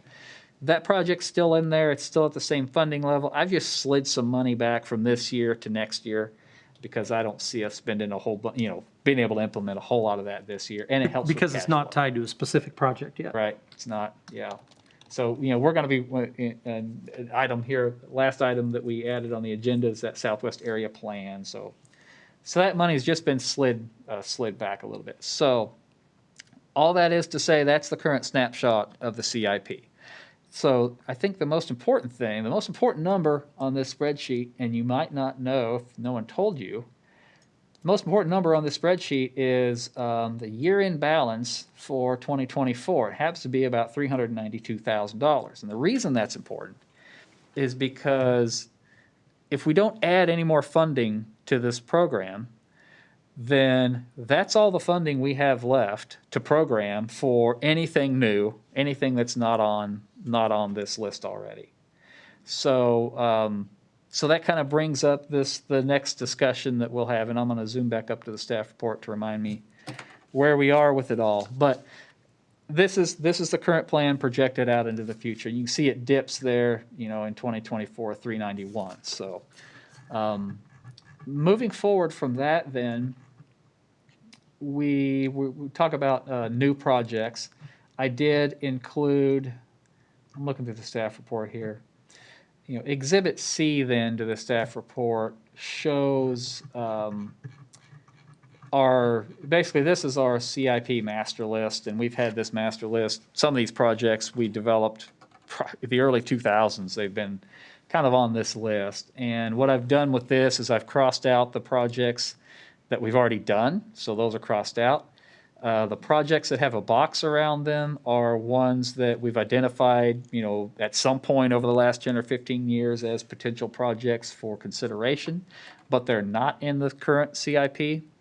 And the bold projects on this list are the ones that are included in the CIP. So that list gets a little messy in Exhibit C. So in Exhibit D, I've just removed the projects that we've already done. So Exhibit C and D are the same, except the crossed out ones are removed from Exhibit D. So Exhibit D then is the master list of projects that we have under consideration. Exhibit E includes the Park Board's recommendation. And I think we've discussed this here with the council before, that the Park Board has been the last 6 months at least, focused pretty heavily on prioritization of the projects that were included in the failed bond referendum from this spring, and coming up with a recommendation for the council to consider a group or a listing of projects within the context of the capital improvements plan. They understand that these projects are going to be ones that compete with CIP dollars for bridges and roads and other things we want to implement. And they've done a lot of hard work over the fall in coming up with the list that you see there in Exhibit E. Their priorities are grouped really in two areas. The first area is existing facilities, and the second one would be new facilities. So in general, under the existing facilities category, you see there's $375,000 in projects there that include improvements or additions to existing park facilities. New facilities, there's a $560,000 project to partly develop the new land that we're acquiring across from Riverfest, that sports field complex. These come straight out of the bond referendum. Actually, the existing facility projects are just straight out of the bond referendum. The new facilities, what the park board tried to do is pare down what was in the referendum. You know, that we had in the referendum, there's a little over $1 million to do phase one of that development of that park area. They further pared that down to about $560,000 as representing kind of a bare bones of what we think we're gonna need to do to get that area playable, to have some parking there, you know, and enough improvements to hold our soccer programs there indefinitely. So that's the park board recommendation. You know, I think they did want to stress that these are things that the board feels are necessary and really are the minimum that we're going to need to provide to move forward with our programming that we've already got in place. This really isn't anything for any new programs that they're wanting to establish. The new facility, that field upgrade, you know, soccer is something that really never has had a home. Really, if you look at the programs that we have in our parks department, soccer is one that's very heavily utilized. It's been growing year over year. We expect that to continue, and it's never really had a home of its own. So they think that at least the partial development of that new property is very important. So so those are the recommendations from the park board. This fall, I asked Columbia Capital to do some analysis on the city's existing debt and how much debt load we currently have, how much debt load we could take on in terms of statutory debt limits or any other restrictions that we might be under in terms of issuing public debt. Every year they give me this portfolio of outstanding debt, principal and interest, moving out, you know, 20, it looks like 25 years in this case. You can see the existing debt load here through 2032 is pretty high. It drops down then in 2033 to a more manageable, actually pretty low level.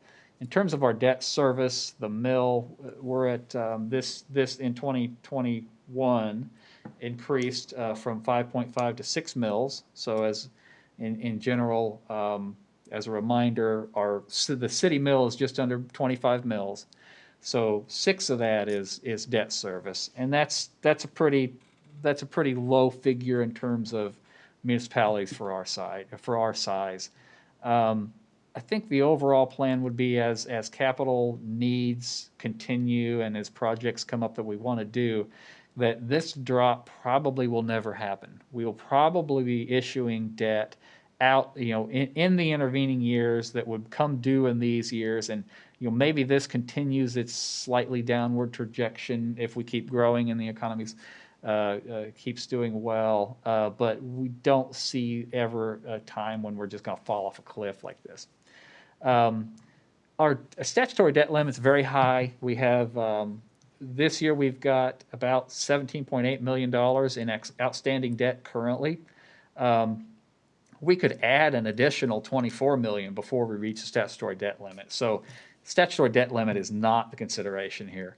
The consideration is the bond rating and the mill levy impact that will be that would certainly reach a pain point far before we would reach any statutory or legal debt limit.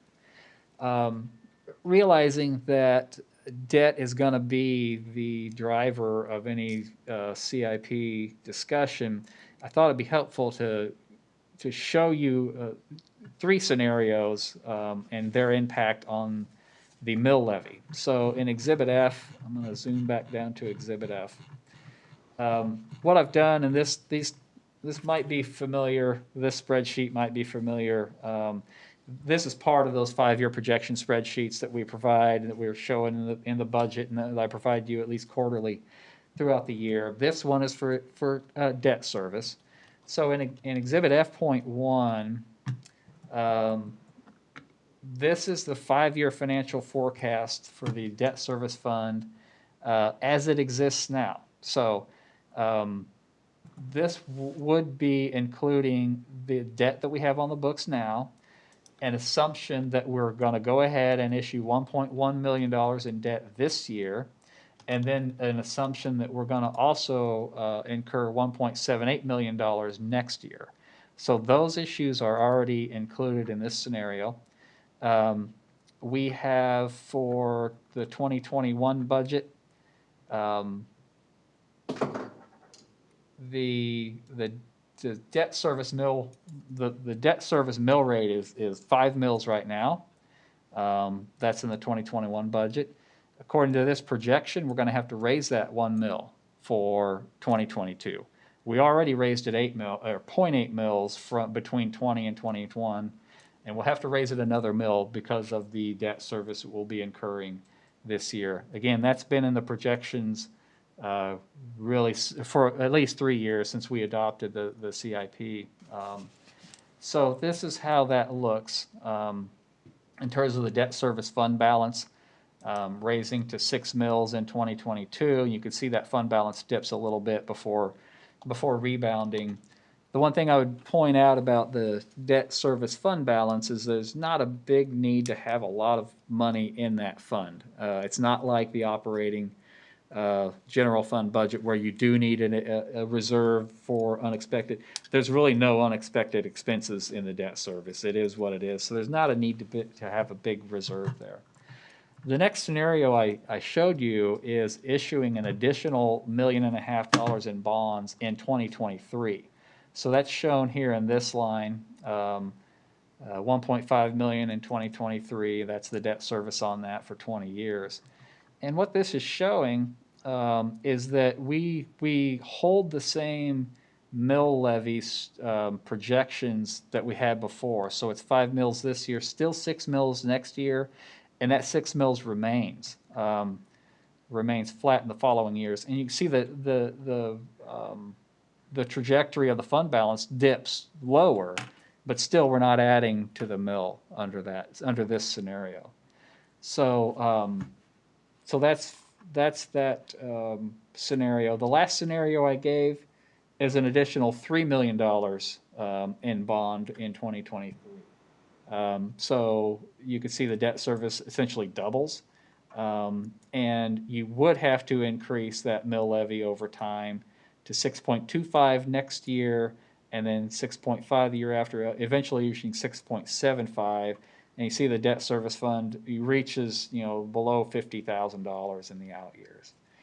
So all that is to give you kind of a feel for the potential impact to the mill levy if we want to inject more funding into the CIP.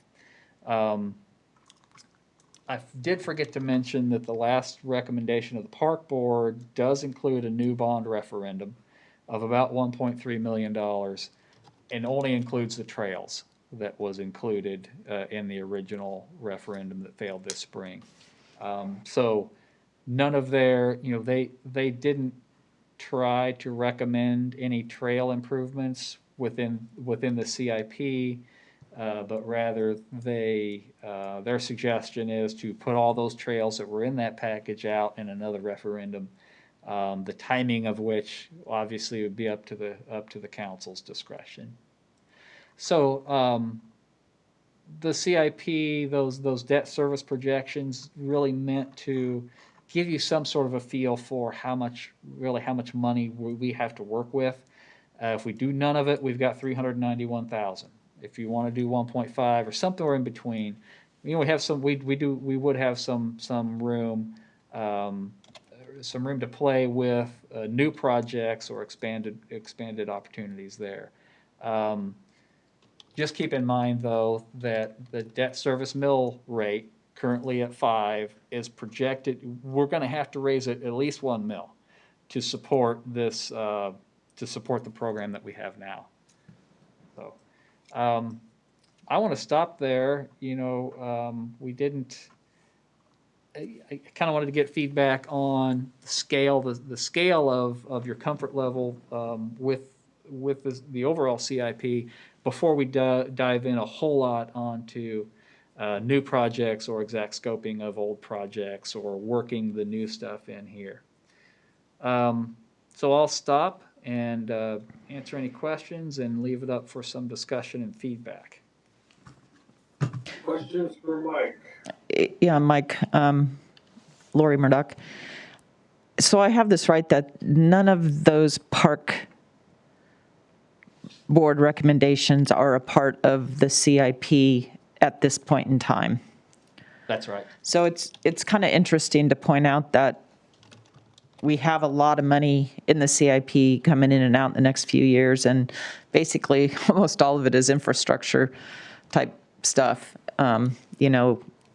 Unfortunately, the park board referendum was voted down, which was kind of the amenities, what we might say to our city, and the things that people like to see. But there are other things that have to be done, and now they have to be done in front of some of the other stuff. So it's kind of interesting to see how the direction that went.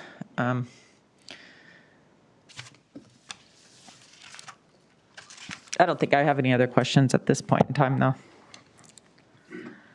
This is Kevin Hanemichael. I got a couple of things. I guess, when you make the comment about the year-ending fund balance in 2024 hitting a little under $400,000, I guess I'd like to see our conversation revolve around, looking at the fact that in 21, 22, 23, we're in excess of $2 million in the CIP. I'd like to talk about how do we look at 24, 25, and 26 at maintaining a $2 million a year pace in the CIP. Now, considering a few things. One is to Lori's point that there's other things we want to do either along the way or to be able to program for that aren't some maybe pure infrastructure like this. And to be thinking about, to do that, we're obviously going to have to think about funding opportunities, probably more aggressively than we had, which kind of goes back to my point about, or my question about, historically, what has it been? Well, we know what it can be. So what do we have to do to keep that kind of pace up? Another thought I have with that is, I think we can expect infrastructure funding to be flowing down, certainly for the next couple of years and probably for the next 4 years. I think it's going to be a key part of economic stimulus. I think it's going to be a key part of infrastructure investment. I think that's going to become a bigger priority at a federal level. So let's be sure that we position ourselves. And I think this Southwest Infrastructure Plan is going to be needed so that we have a roadmap, so that we have projects that we can apply for. Now, maybe our Parks and Rec, trails obviously are a fundable sort of item, but I think we really need to be thinking about what those are and setting it. I'd like to see us set a target out in those out years of maintaining that $2 million a year infrastructure kind of pace. The other thought I had, when you were talking about that aggregate outstanding principal and interest chart that's on page 3 of 4, and then that'll drop off and tail off. I guess I would wonder, what does that chart really look like for a growing community? And granted, that's a 25-year look, and it gets really, really hard to predict the future, but you are bonding things for long periods of time.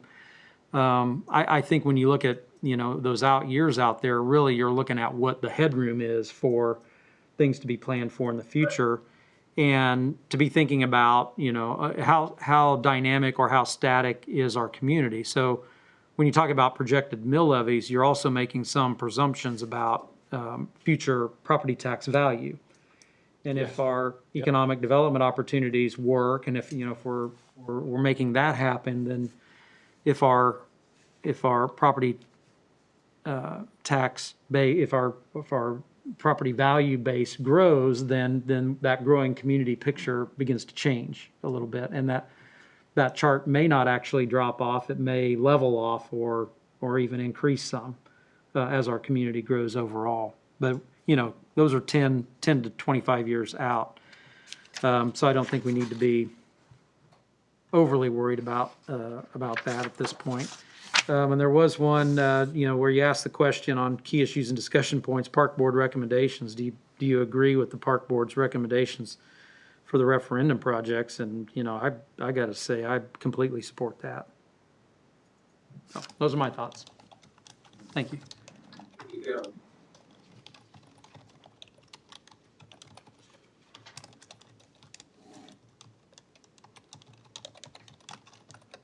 Bob, anything?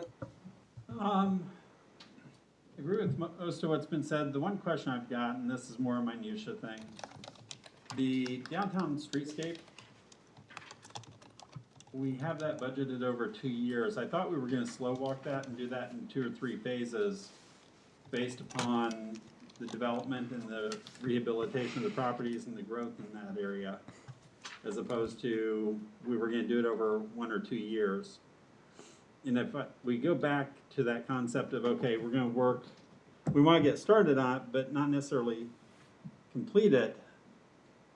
If we go back to that concept and philosophy, would that free up some of that funding to be able to do some of the parks like the soccer field and things like that? Going back to our original idea of working an intersection, come back as it's developing and growing and being utilized by the businesses to where that streetscape still happens, it's just spread out like we had talked about, but that then frees up some of the funding for the soccer field and the parks that we want and are using right now.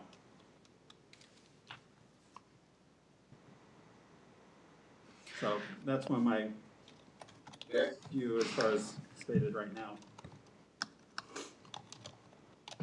So how comfortable are we with, I heard from Kevin, Michael, obviously, that we want to maintain that, I agree that in maintaining, we've got a program that we've got ramped up, and what can we do to maintain that? Well, part of it in our immediate is gonna require some bonding, and how comfortable are we as a body with the, bonding scenarios and the mill, debt service, mills that Mike has proposed?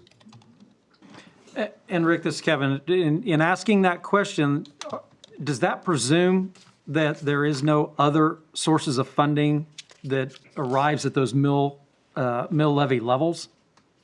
So in other words, if there's infrastructure. Yeah, if we can get grant money, it begins to offset that. COVID accelerated.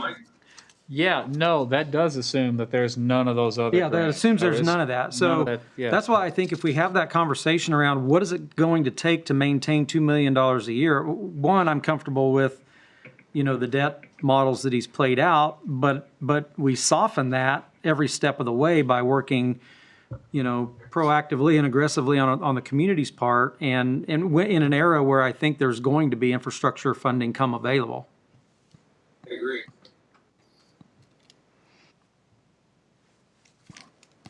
Yeah, I'd like to see us do what we can to keep the mill levy level or keep the mill levy in a trend that it's been going. But at the same time, like Kevin, seeing the infrastructure projects maintain is by taking advantage of whatever we can get through the grants and funding and other revenue sources. I think we've got to be willing to say that we're comfortable with the model that Mike has if we aren't successful at getting it, but that we know that working hard to get it is only going to make that situation better. So that kind of becomes a worst case scenario picture. But but we work hard to create a $2 million a year program that can sustain for 6 years or so.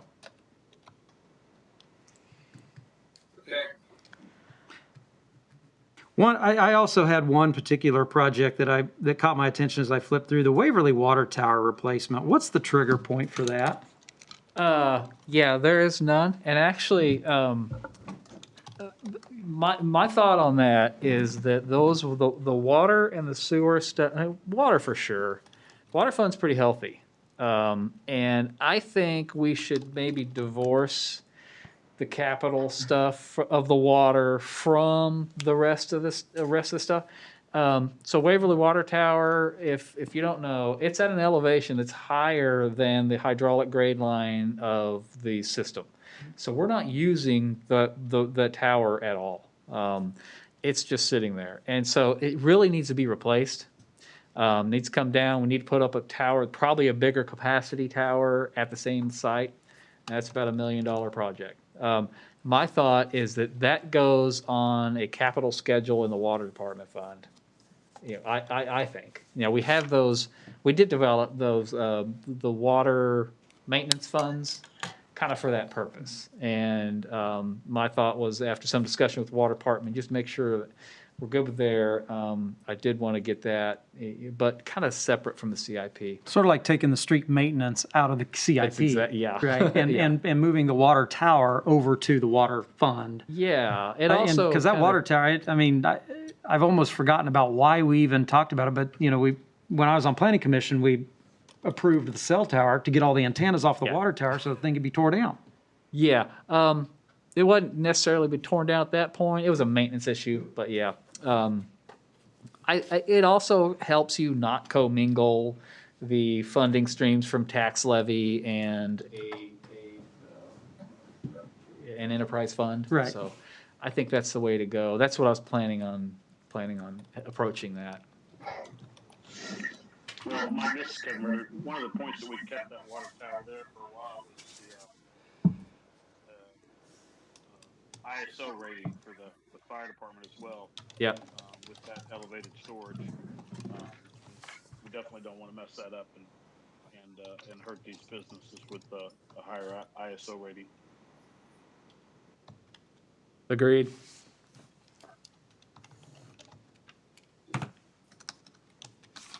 Okay, Mike, what else do we need to talk about here? Well, you know, I guess if I'm trying to think of what I need to make progress, you know, so the next time this comes back to you, it doesn't look the exact same as it does now. I think what I'll do is I'll give you a couple scenarios that include putting in some projects, probably the park board recommended projects, and potentially some new funding streams, even if it's just bonding, and show you that scenario. I'd also like to show you maybe a scenario that includes funding streams from sources not yet identified, grants or things that can be put to projects that we might be able to do if we get grant funding. So if you're all comfortable with that, maybe I'll kind of try to provide you a couple scenarios there with new projects included in the program. And new funding streams, and seeing how that impacts mill levy, and see what our comfort level is for all that. Is that fair enough? Sounds like a plan. Okay, all right. I think that'll keep me busy. All right, then we will move on. Okay, good, thank you. Item E, consider final plat for Carey's Houses, number 9. All right, thank you, Mayor. Now for something really exciting, a final plat. We've been working on this with the carriage houses, probably with Mike since 2008. Yeah, Brad, could I get you to, I'm just afraid the YouTube stream might not pick up if you're not there at the. Do I need to, I'll put this. All right. Don't let your germs come under here. Yeah, we'll be safe. Careful. All right, we have the final plat for carriage houses number 9. Their development plan does have 10 buildings, so they've been diligent over the last 10 or 12 years as far as putting up structures. As far as the process goes with our condominiums and the process that we follow, they do a final plat, and then once the walls are up in the buildings, and they do a replat, which still is a final plat, but they resubmit the plat so they can actually sell off individual units. And they have done that, so they've got the exact square footages and legal descriptions for each tract or each unit within the developed building. And this is building Y is also the same as the number 9 structure, the 9th building out of 10. So with that, the Planning Commission approved the final plat, and the next step is for the council to accept easements and right-of-way. This is a pretty standard process that we've been going through for a lot of years with the carriage houses, and they keep chugging away. As you know, they did buy the property to the east, and so after Building Z gets constructed, they'll probably keep moving on with, but they'll have to have a new development plan at that point. But we're getting close to wrapping up the carriage houses. So with that, I'll stand for any questions you may have. Other questions for Matt on this?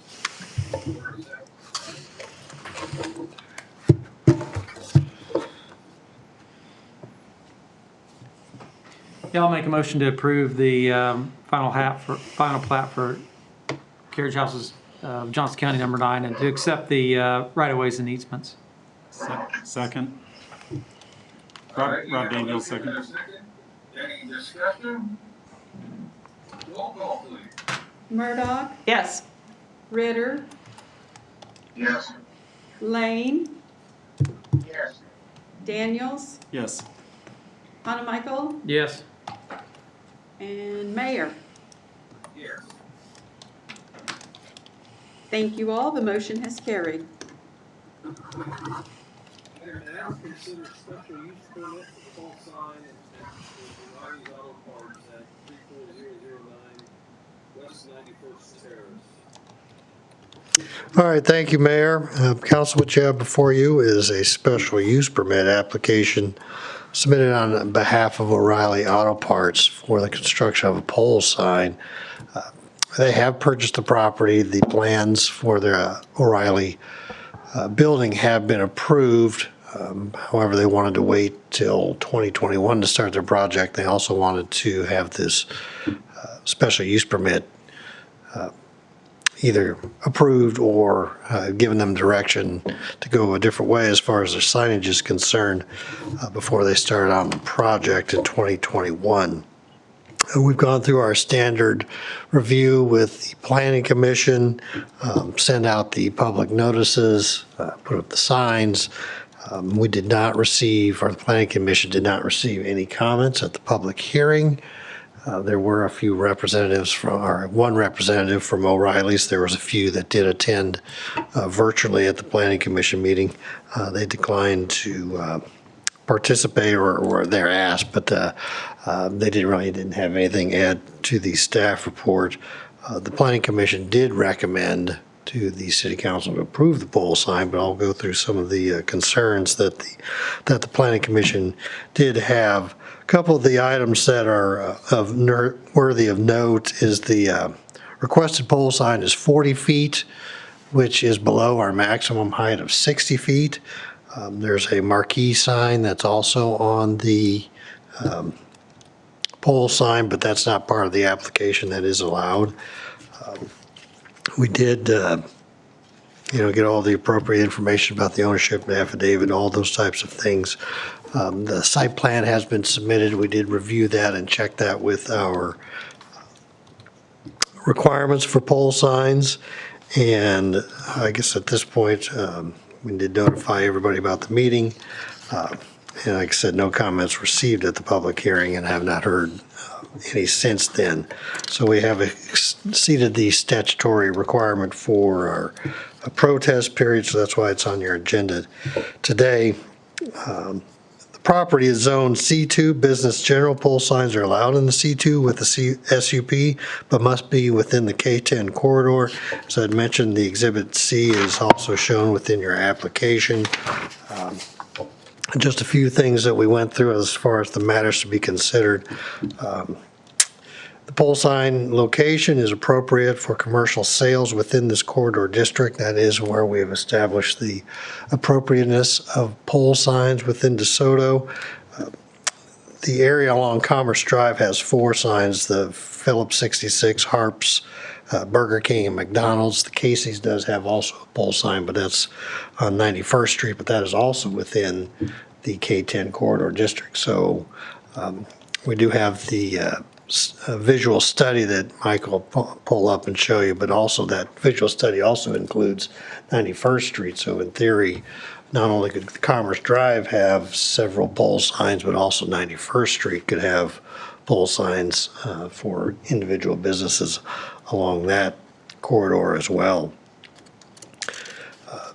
We talked about some of the needs within the community. There certainly isn't a need for pole signs, however, we do allow it.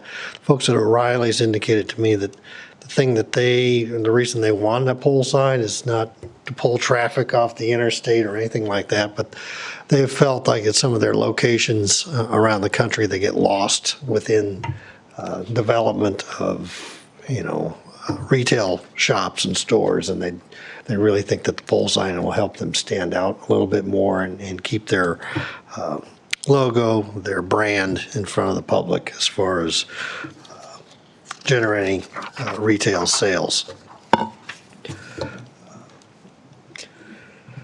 There really aren't any particular impacts. We did, as far as ingress, egress, lines of sight, they did set the pole sign back. Our requirements say it must be 10 feet from the property line. They actually set it 11 feet, so they wanted to make sure that there was no problems with that. The surrounding road network won't be affected by the pole sign. The pole sign is rather muted colors. It's not for security purposes or anything like that. It's just to light up their logo and draw attention to their building. As far as the environmental impacts, this is where the Planning Commission did have some discussion, not in the sense of stormwater runoff or anything along those lines or the illumination, but it is how many pole signs do we want?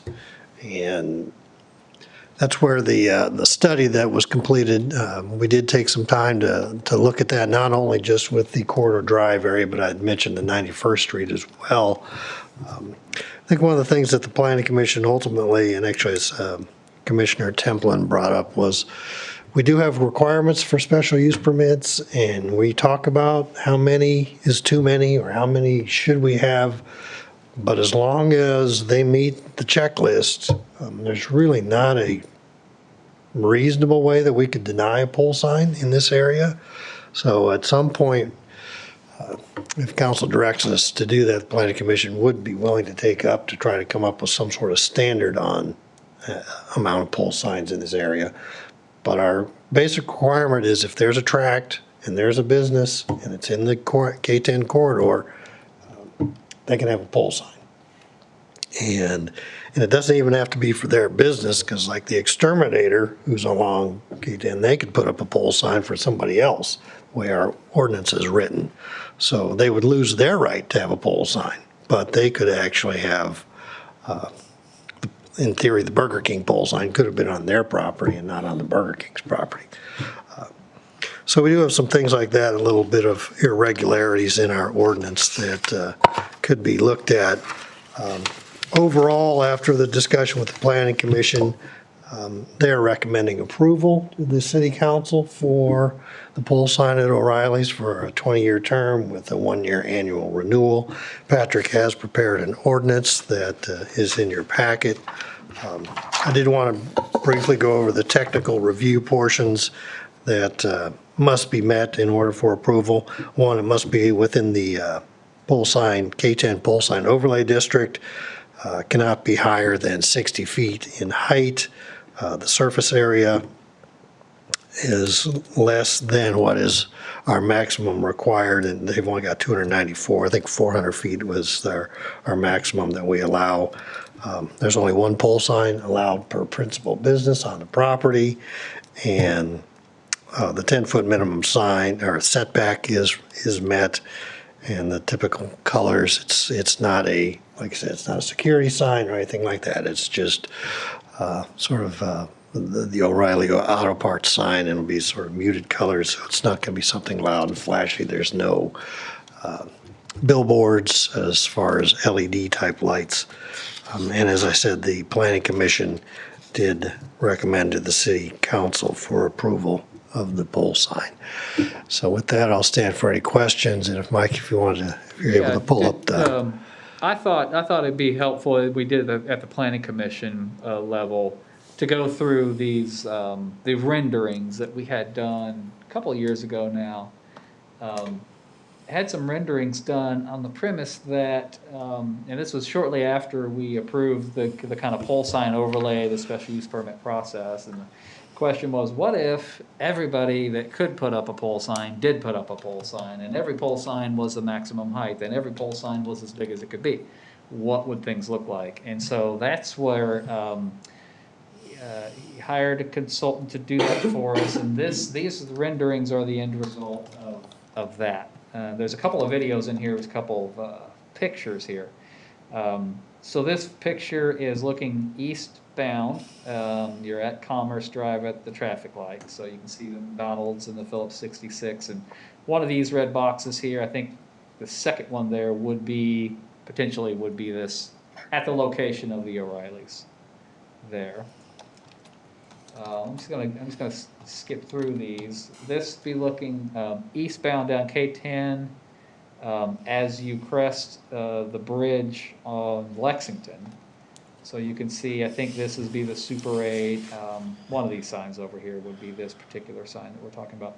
These red boxes would be the renderings of potential future signs.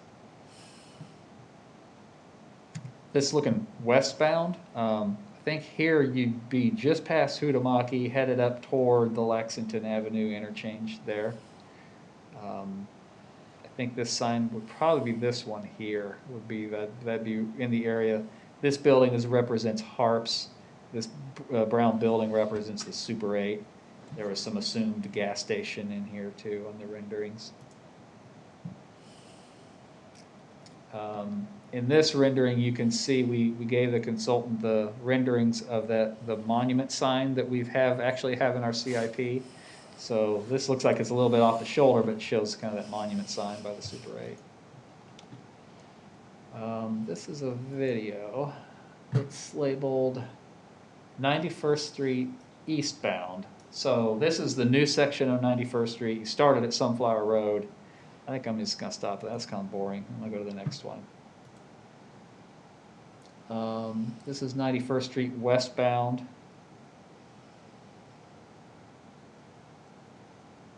91st Street westbound. That's from Lexington headed to Sunflower. Yeah, I think this is the school admin building. Yeah. And again, not relevant. I think this one's relevant. So this is Commerce Drive eastbound. So this is, you just passed the traffic signal. And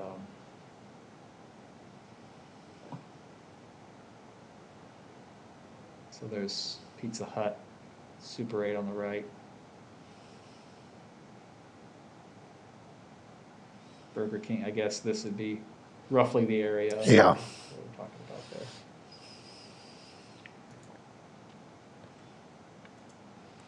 This is Commerce Drive westbound, so you're pulling out of Hootamaki, headed up the hill there. I think this would be the proposed sign. Harps is here. The Harps sign didn't get in this rendering, but it would be about here.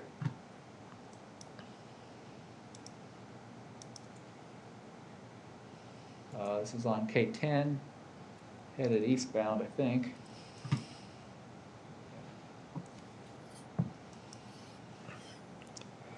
Not loading. Go to the next one. This K10 westbound. There's the Hootamaki parking lot there on the right. This one I think really shows kind of the busyness of the ultimate kind of, this is how, you know, if everybody had a sign, this is kind of how busy it would look. I'm not sure which one of these would be the O'Reilly sign. So those, I think that's the last one.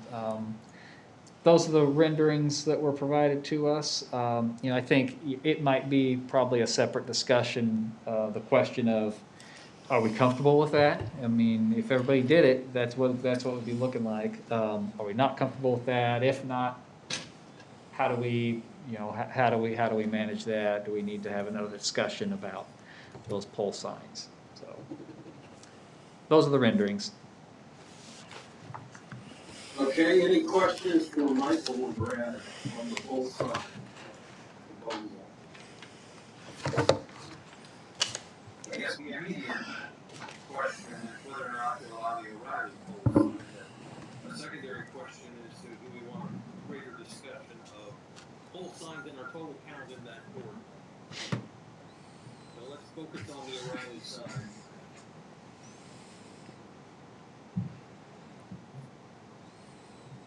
I'm good with the O'Reilly sign, and I mean, I'd go and put forth a motion if there's no other discussion.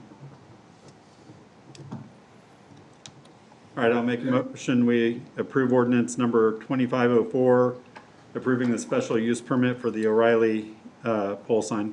I'll second the motion. All right, we have a motion and a second.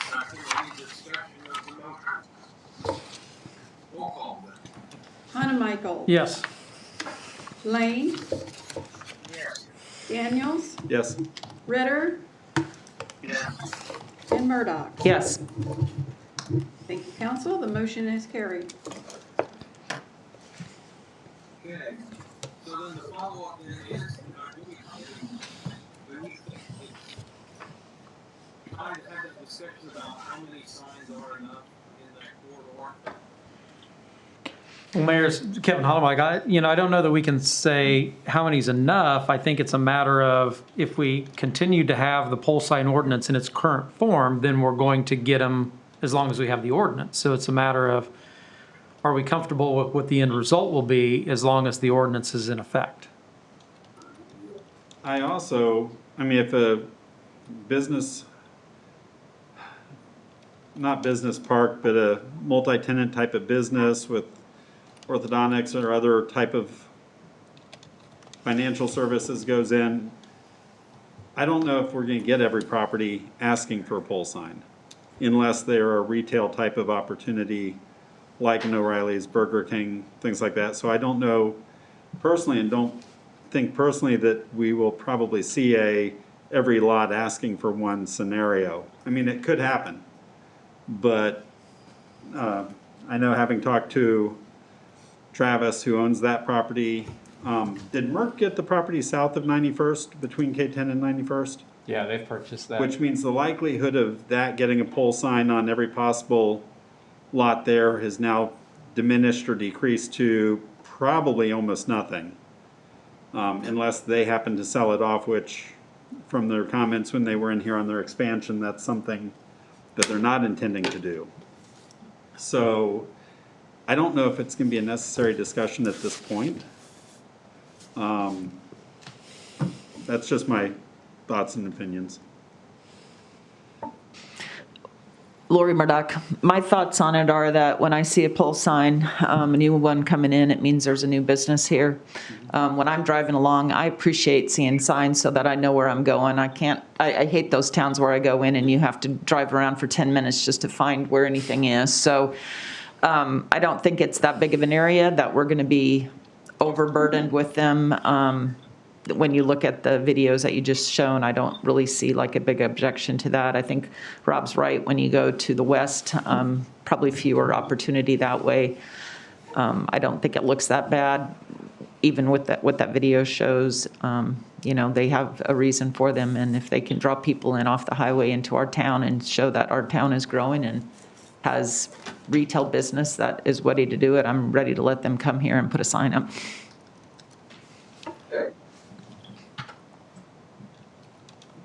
This is Councilman Ritter. I agree with Tori's comments. Great.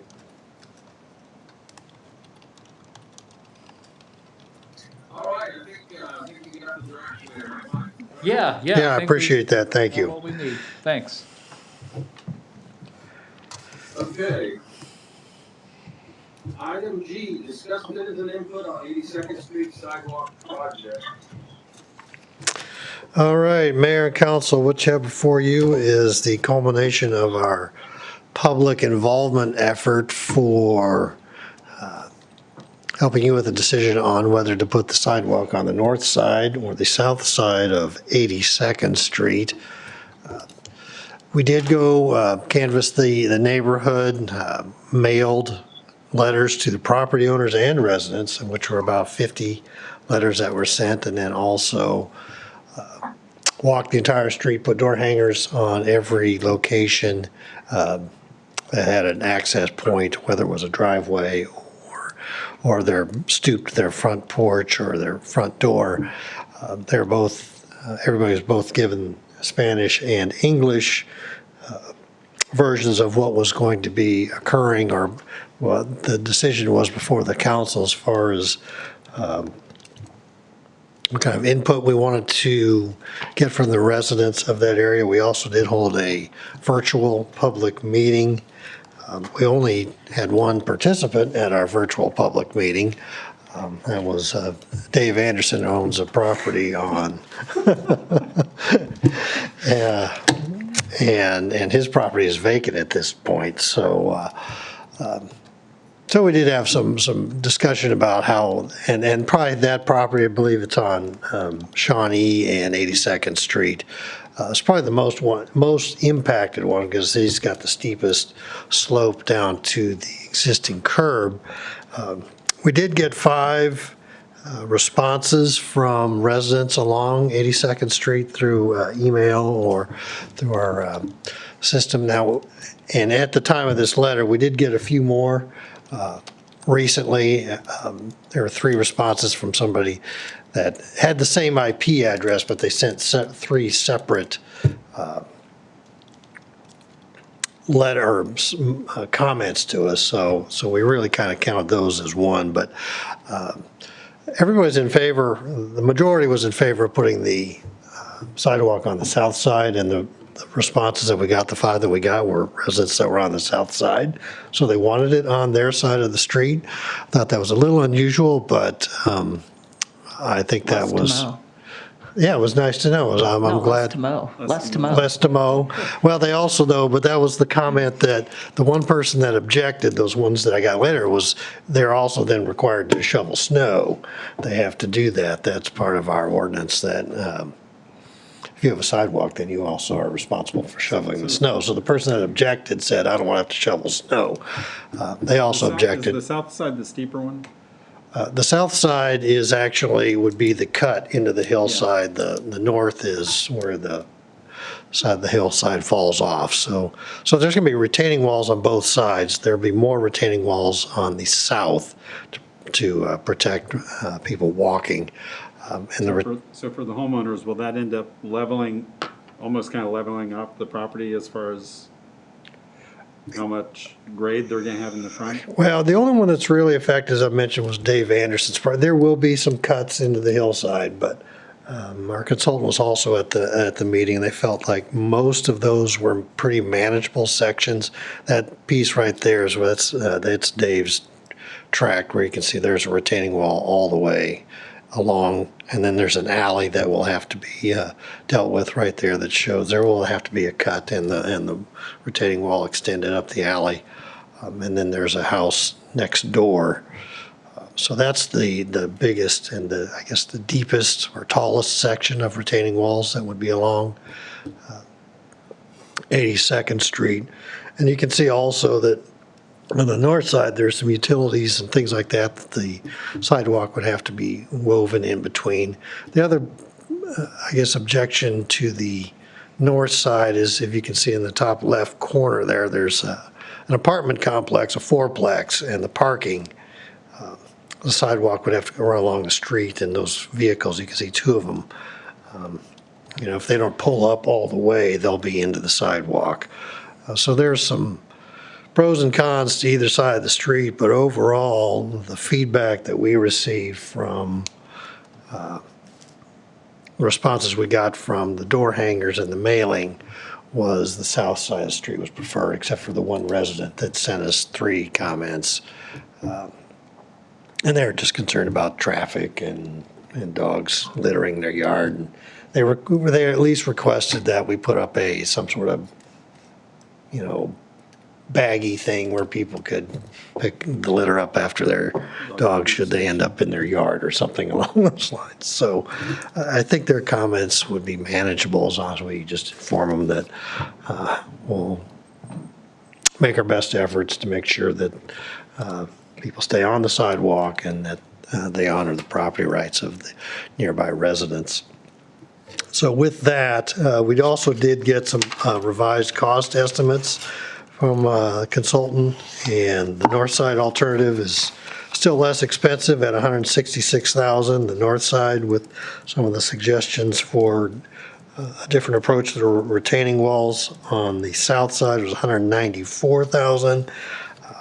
And as I did put in the staff report, our grant is about almost $77,000. So there will be a fair amount of funds that we'd have to make up if we chose to do the entire route. We have coordinated with Johnson County, saying there's a possibility that we might only do half the project. I think they gave us a little bit of pushback, really wanting us to think about it and how is it going to change the goals and objectives. And I said, really, the goals and objectives don't change. We're still wanting to connect Miller Park to Riverfest Park. It's just that we've got some budgetary constraints, and at some point we will get to it. We're just going to build as much as we can, and I haven't heard anything else beyond that. The one thing that also is kind of interesting, if at least the direction I've been, at least feel like I've been getting from the council, is we'd want to start on the Miller Park side and move towards Ottawa Street. Of course, that's the most expensive section there is in the project. The last block or so is pretty flat on either side, so those are the least expensive sections. So as Mike's got up on the screen, those two blocks are the easiest to do. So just by cutting the project in half, you're not cutting the costs necessarily in half. So with that, I would like to get our consultant moving on a final design, or if you want to proceed at all, I guess that would be the third option. Yeah, I think the only other thing I would add is, remember when we talked about this before, we talked about going from the east to the west because we could include the western part in the Ottawa Street project that's got a bigger budget and maybe a little more room to wiggle on some of that. So that was the reason for that.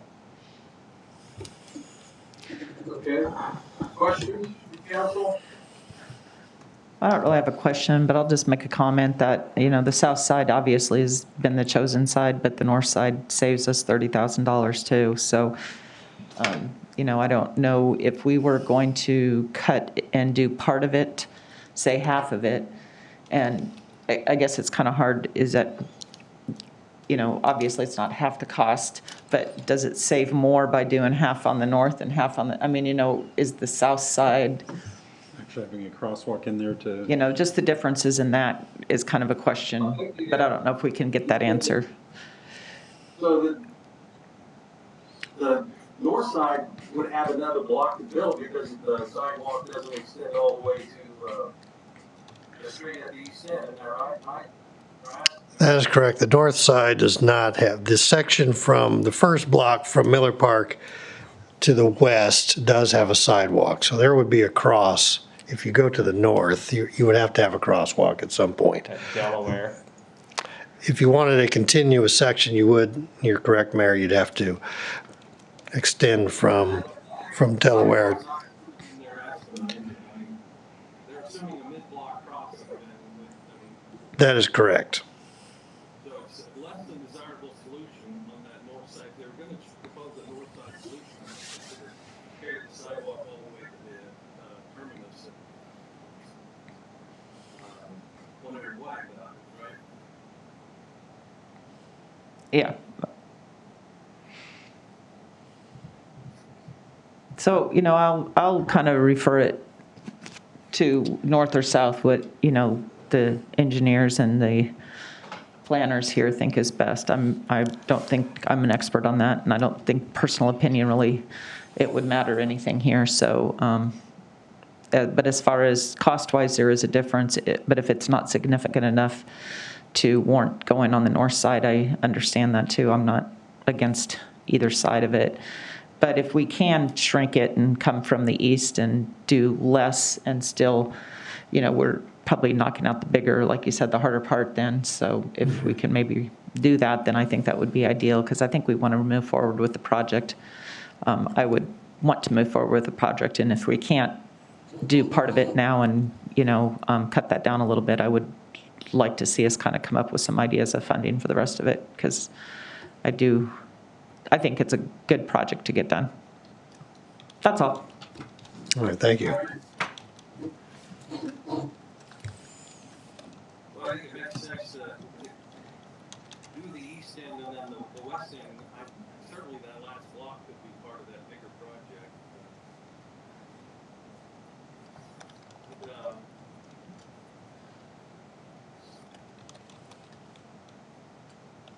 any other thoughts from anyone? I think the south, for me, I'm a little biased. I think the south side, even though it might be a little more expensive than the retaining wall.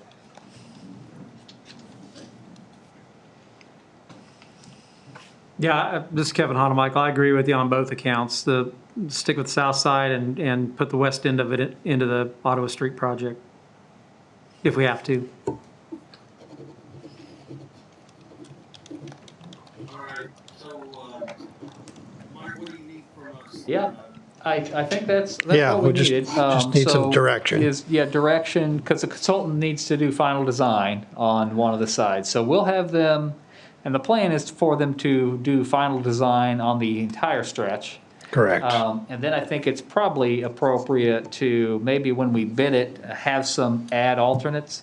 Have the base bid be half of the segment or a couple blocks, and then add alternate for the rest of the blocks. And then once the bids come in, we'll just see how much pain we can endure on the funding side. So that's good. That's good for now. We'll proceed with final design on the south side and work up some alternative bids. I'm thinking the next time you see this, it'll be to consider bids and funding sources. So would we put our 20, do we have 20,000 in our sidewalk program for this, We whatever do. year this, would that go towards that could possibly could. go towards this as part of it it? could. So that gets us closer to 100,000, so. One of those funding ideas, yeah. All right. I would also add that there will be a supplemental with our consultant to do the final survey. They did just some preliminary surveying, getting grades and locating some utilities, but they will bring us a amendment to their contract to do some final, more detailed survey work on the south side of the road.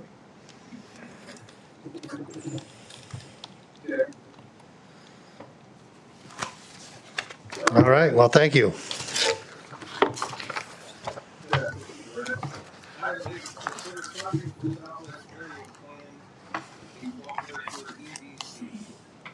Yes, council, at last, we're at the last item. We've put ourselves to work early here in the year, didn't we? This was a late addition. Early in the week, I sent out this memo about this concept. We have been, as we talked during the CIP discussion, we've got $50,000 in, actually it was in last year's budget, to do an infrastructure master plan on the southwest area.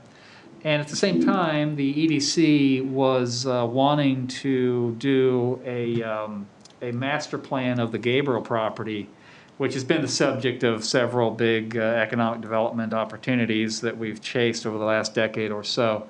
So we thought it would be appropriate to team up on that endeavor, include those both with the same consultant, and have the city chip in our funding for our part. So over the last several months, in cooperation with the EDC, we've been negotiating a scope and fee with Burns and McDonnell.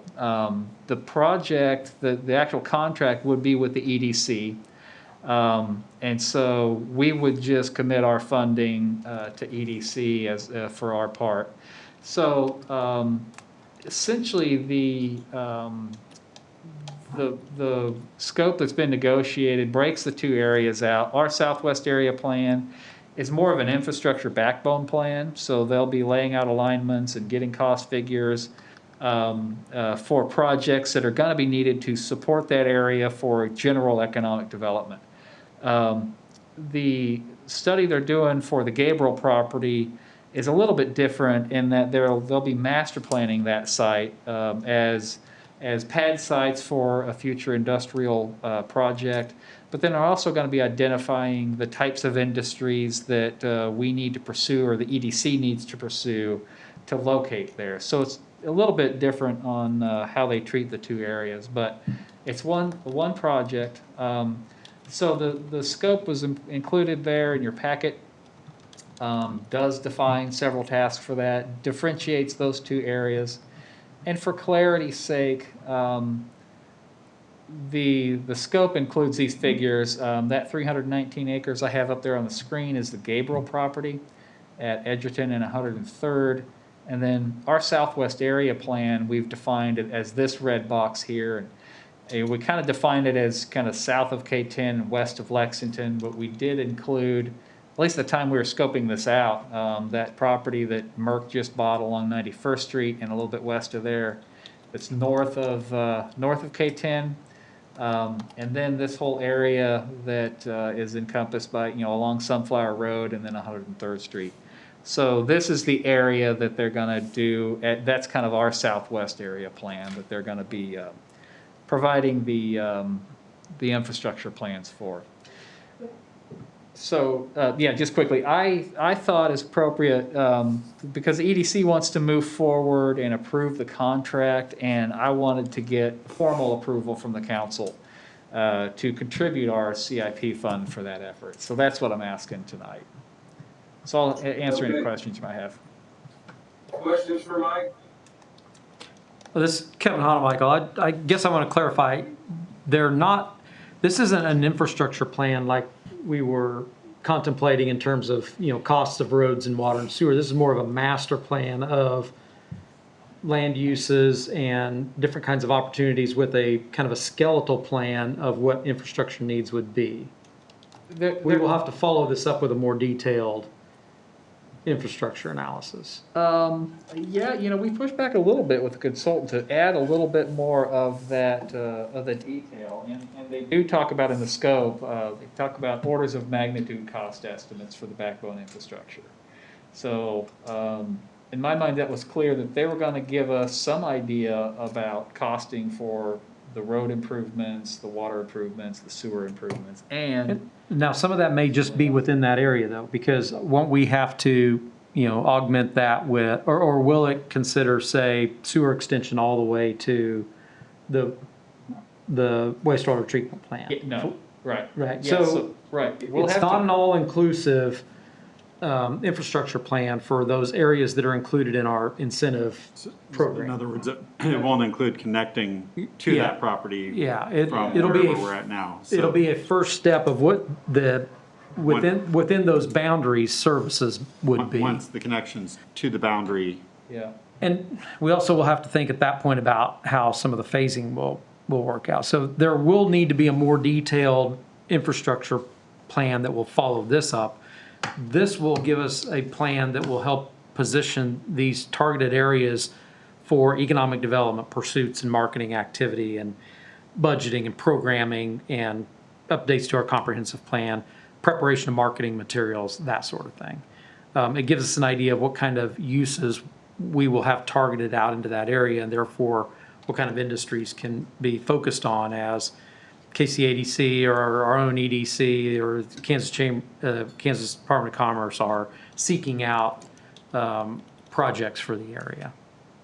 So there will be a follow-up. Okay. Anyone else? I'll make a motion that we move to authorize the city administrator to provide the EDC with $50,000 in CIP funding for the Southwest Area Plan Study. I'll second that. Okay, we have a motion and a second. Lana, did you get the second? I got it first from Councilmember Hanemichael. Okay. Do you want me to, you want to withdraw that or change it? No, I think it's kind of simultaneous. Yes, I did. Thank you, Mayor.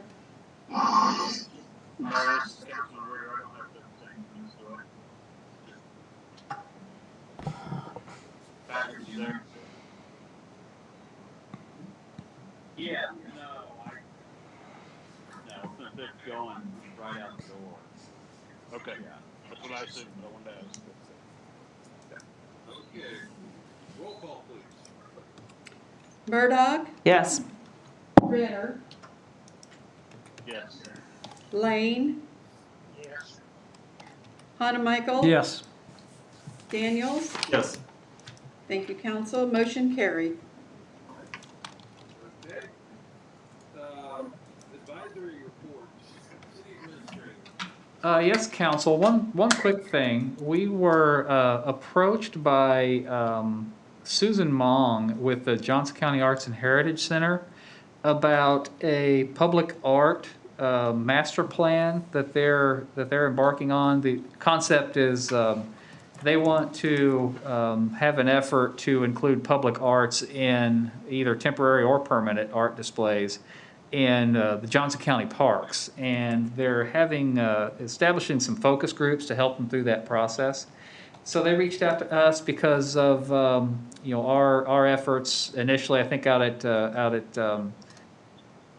the Sunflower Lexington Lake. Lexington. Why did that name escape me? The Lexington Lake property. They had an art display out there a couple years ago. Just wanting to some participants in those focus groups. It didn't sound like it was going to be a big time effort, so I've volunteered Whitney here from City Hall. Rose Bergweger has volunteered, and I also asked Linda Lane if she would be involved because of her involvement with the Arts Council and also the tie-in to the concept that she presented to us last fall about public art here around DeSoto, if you'll remember that. So that's the group. Wondering if any of you might be interested. Lori, Susan actually reached out to Lori initially, and Lori expressed interest. But if anybody else is interested as well, we'd welcome that involvement as well. So, if there's anybody interested in that, let me know. I can get your name on that list. All right. What is that? It's the heating pipes. I didn't think we had the boiler on yet. So I had met Susan when the Lexington Lake Art Project was out there, Rotary was out there, so we had a lot of conversation, and I think I've talked to her a couple times after that through different events that were going on. And so that was kind of why my name, I think, was on that list of the three of us that she reached out to. So, she needs somebody, and I'm free. I'm willing to do it. I'm not, I don't have to. I had suggested make sure, they talk to like the art teacher here in town would be someone for them to reach out to. So I'm sure there's plenty of artists out there. But if you need me, I am there. That's just kind of one of those things. Well, if you're interested, yeah, let me know. Thanks. What else you got, Mike? That's it. For those of you on the video conference, where the pipes are knocking here, so that might be what you're hearing in the background. I think we're okay. I don't think it's a ghost. I think it's easily explainable. That's what I was thinking, big mice. City attorney, anything for the group tonight? Nothing for me, thanks, Mayor. Brad, anything for the council? Yeah, the only thing, Mayor, is just the next council meeting, we'll be talking about our street projects for 2021, what we'll be doing overlays and what parts of town we're going to be focusing on, or at least bringing a recommendation to the council to move forward with. So that'll be on your next agenda, next meeting agenda. That's all I have. Street. Okay. City clerk. No report, Mayor. Thank you. Okay. Council comments. Lori, would you like to start? I can't think of anything right now, Mayor. Thank you. All right. Danny? Just that the street department did a good job on, the maintenance and the treatment of the street. They did a good job. I wanted to pass that along to Mike, and that's all I had tonight, Mayor. Thank you. Thank you, Danny. Kevin Hanamichael? I got nothing. Thank you. Kevin Ritter? I apologize, I have a couple things, I'll try to make them quick. On the snow removal, I had an occupant at 87th and Waverly called, said their mailbox had been damaged. They did make a call, somebody did say they'd be out there in a couple days, they hadn't heard back from anybody. I assume it's been fixed by now, but I just wanted you to know, Mike. Okay, I'll check up on it. Then there was, I just wanted to follow up on the COVID comments at the beginning of the meeting.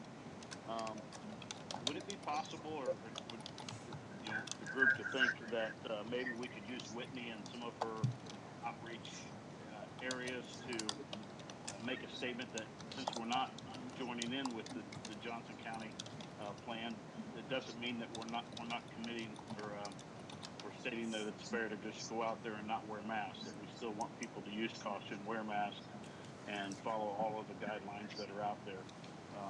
I just thought maybe that would be a good thing for her to be able to post. If nobody else feels that way, that's okay. I just was thinking that out loud. Then another last thing, well, I have two more things. One is on, I got a complaint from one of the contractors that was installing the conduits for the wireless between 95th, it's on 95th between Kill Creek and Lexington. We've heard this many times. There's several sections of conduit, and I know we made our last payment to that individual, but the other company cannot push through fiber through some of the remaining conduits because of the damage. He did give me a couple sections. I'll drop them off to you, Mike, so you can see those. But they're just damaged from the large rock that was used for backfill, was my impression. And then lastly, I owe Mike a super huge apology. I was supposed to sign a document for you when I was traveling out of town, and I totally forgot to drop by there and do that. So my apologies for that. No problem. We still have it. Yeah. Do you need me to sign it?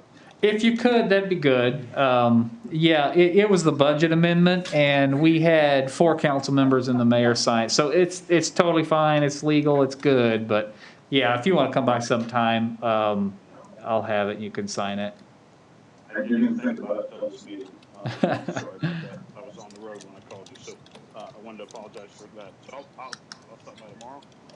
That is all I have. All right. Thanks. Thank you. Rob? Just a follow-up question on, have we heard any resolution on the mill levy error that the county made? And the impact Yes. that's gonna have on our residents? Is there gonna be a correction, not a correction? Yeah, there will be a correction. We have heard, we went through in great detail about what happened. Essentially, there was a misapplication to an IRB exemption on the Merck property. So the county appraiser has been working through that on their end. They've vowed to meet with the city and meet with Merck.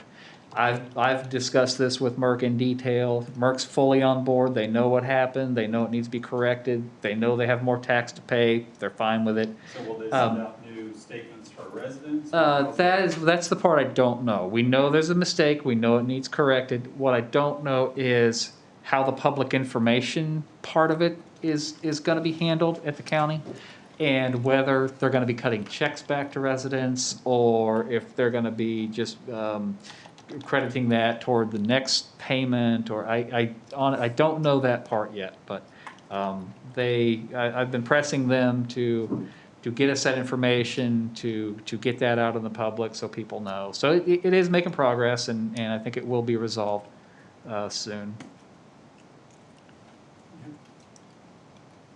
That's all I have. Okay, thank you. I have just a couple things. I have one is, I thought I'd already made the appointment. I need to appoint Dave Burns to the Board of Zoning Appeals. Glenn, I gave you Dave's contact information in an email a while ago, and I meant to bring this up so we could, I think last time Patrick did a resolution or something for the meeting, but, Do you just need a motion to ratify that? yeah. This is Kevin Honemike. I'll make a motion to ratify Mayor Walker's appointment of Dave Burns to the Board of Zoning Appeals. All in favor, say aye. Aye. Aye. Opposed? All right, thank you.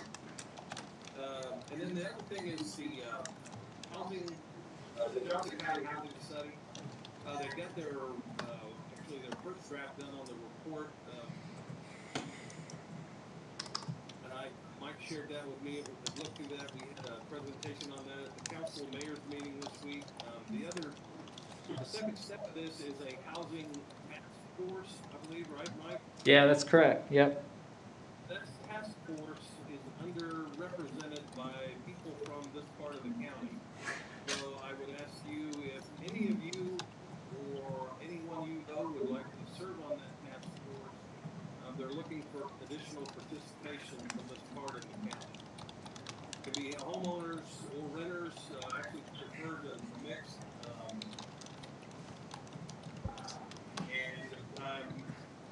Developers, even Don, thought I'd reach out to Don Parr and see if he wanted to be part of it, even though he's not a resident here.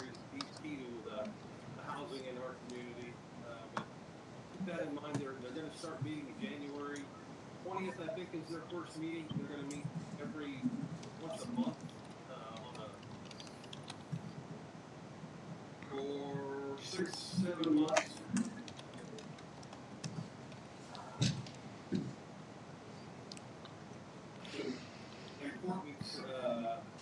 They were underrepresented in that body, and they asked for some help in trying to get some bodies there. And that's all I have tonight. How many people are you looking for, Rick? Is that something maybe we want to have Whitney put just an email or a question out to the public and see if you get any takers on that? Reach out to the United Community Services, not to Julie, the other, I can't remember her name, but just kind of hit that to get some information. I know that there's nobody on the task force from this part of the county, so probably many, more than one, and I don't know, up to 10, I would guess, I don't know. Well, I'm also wondering if it would be something too much to ask, like our EDC director or president to maybe be a part of something like that, just to keep informed with what's going on here. And then you mentioned Don Parr a bit. I'm wondering about CJ Garrett, who both is a resident and a developer, both, who has kind of hands in both ways. Might be somebody else to think about on that. Lori, I was, Sarah and Ted said we were talking, I'll let her know. That'd be great. Mike knows all about it, because he's served on the committee for the study, so. Yes, I do. I know. I was on the technical review committee for that study. In general terms, the study comes up with a lot of background demographics, kind of defining what the issue is. Has a lot of good ideas about what could be done about it.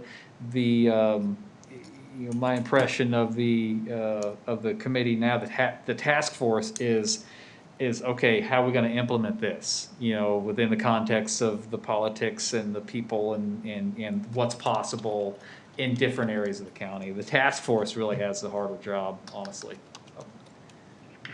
Yeah. Okay.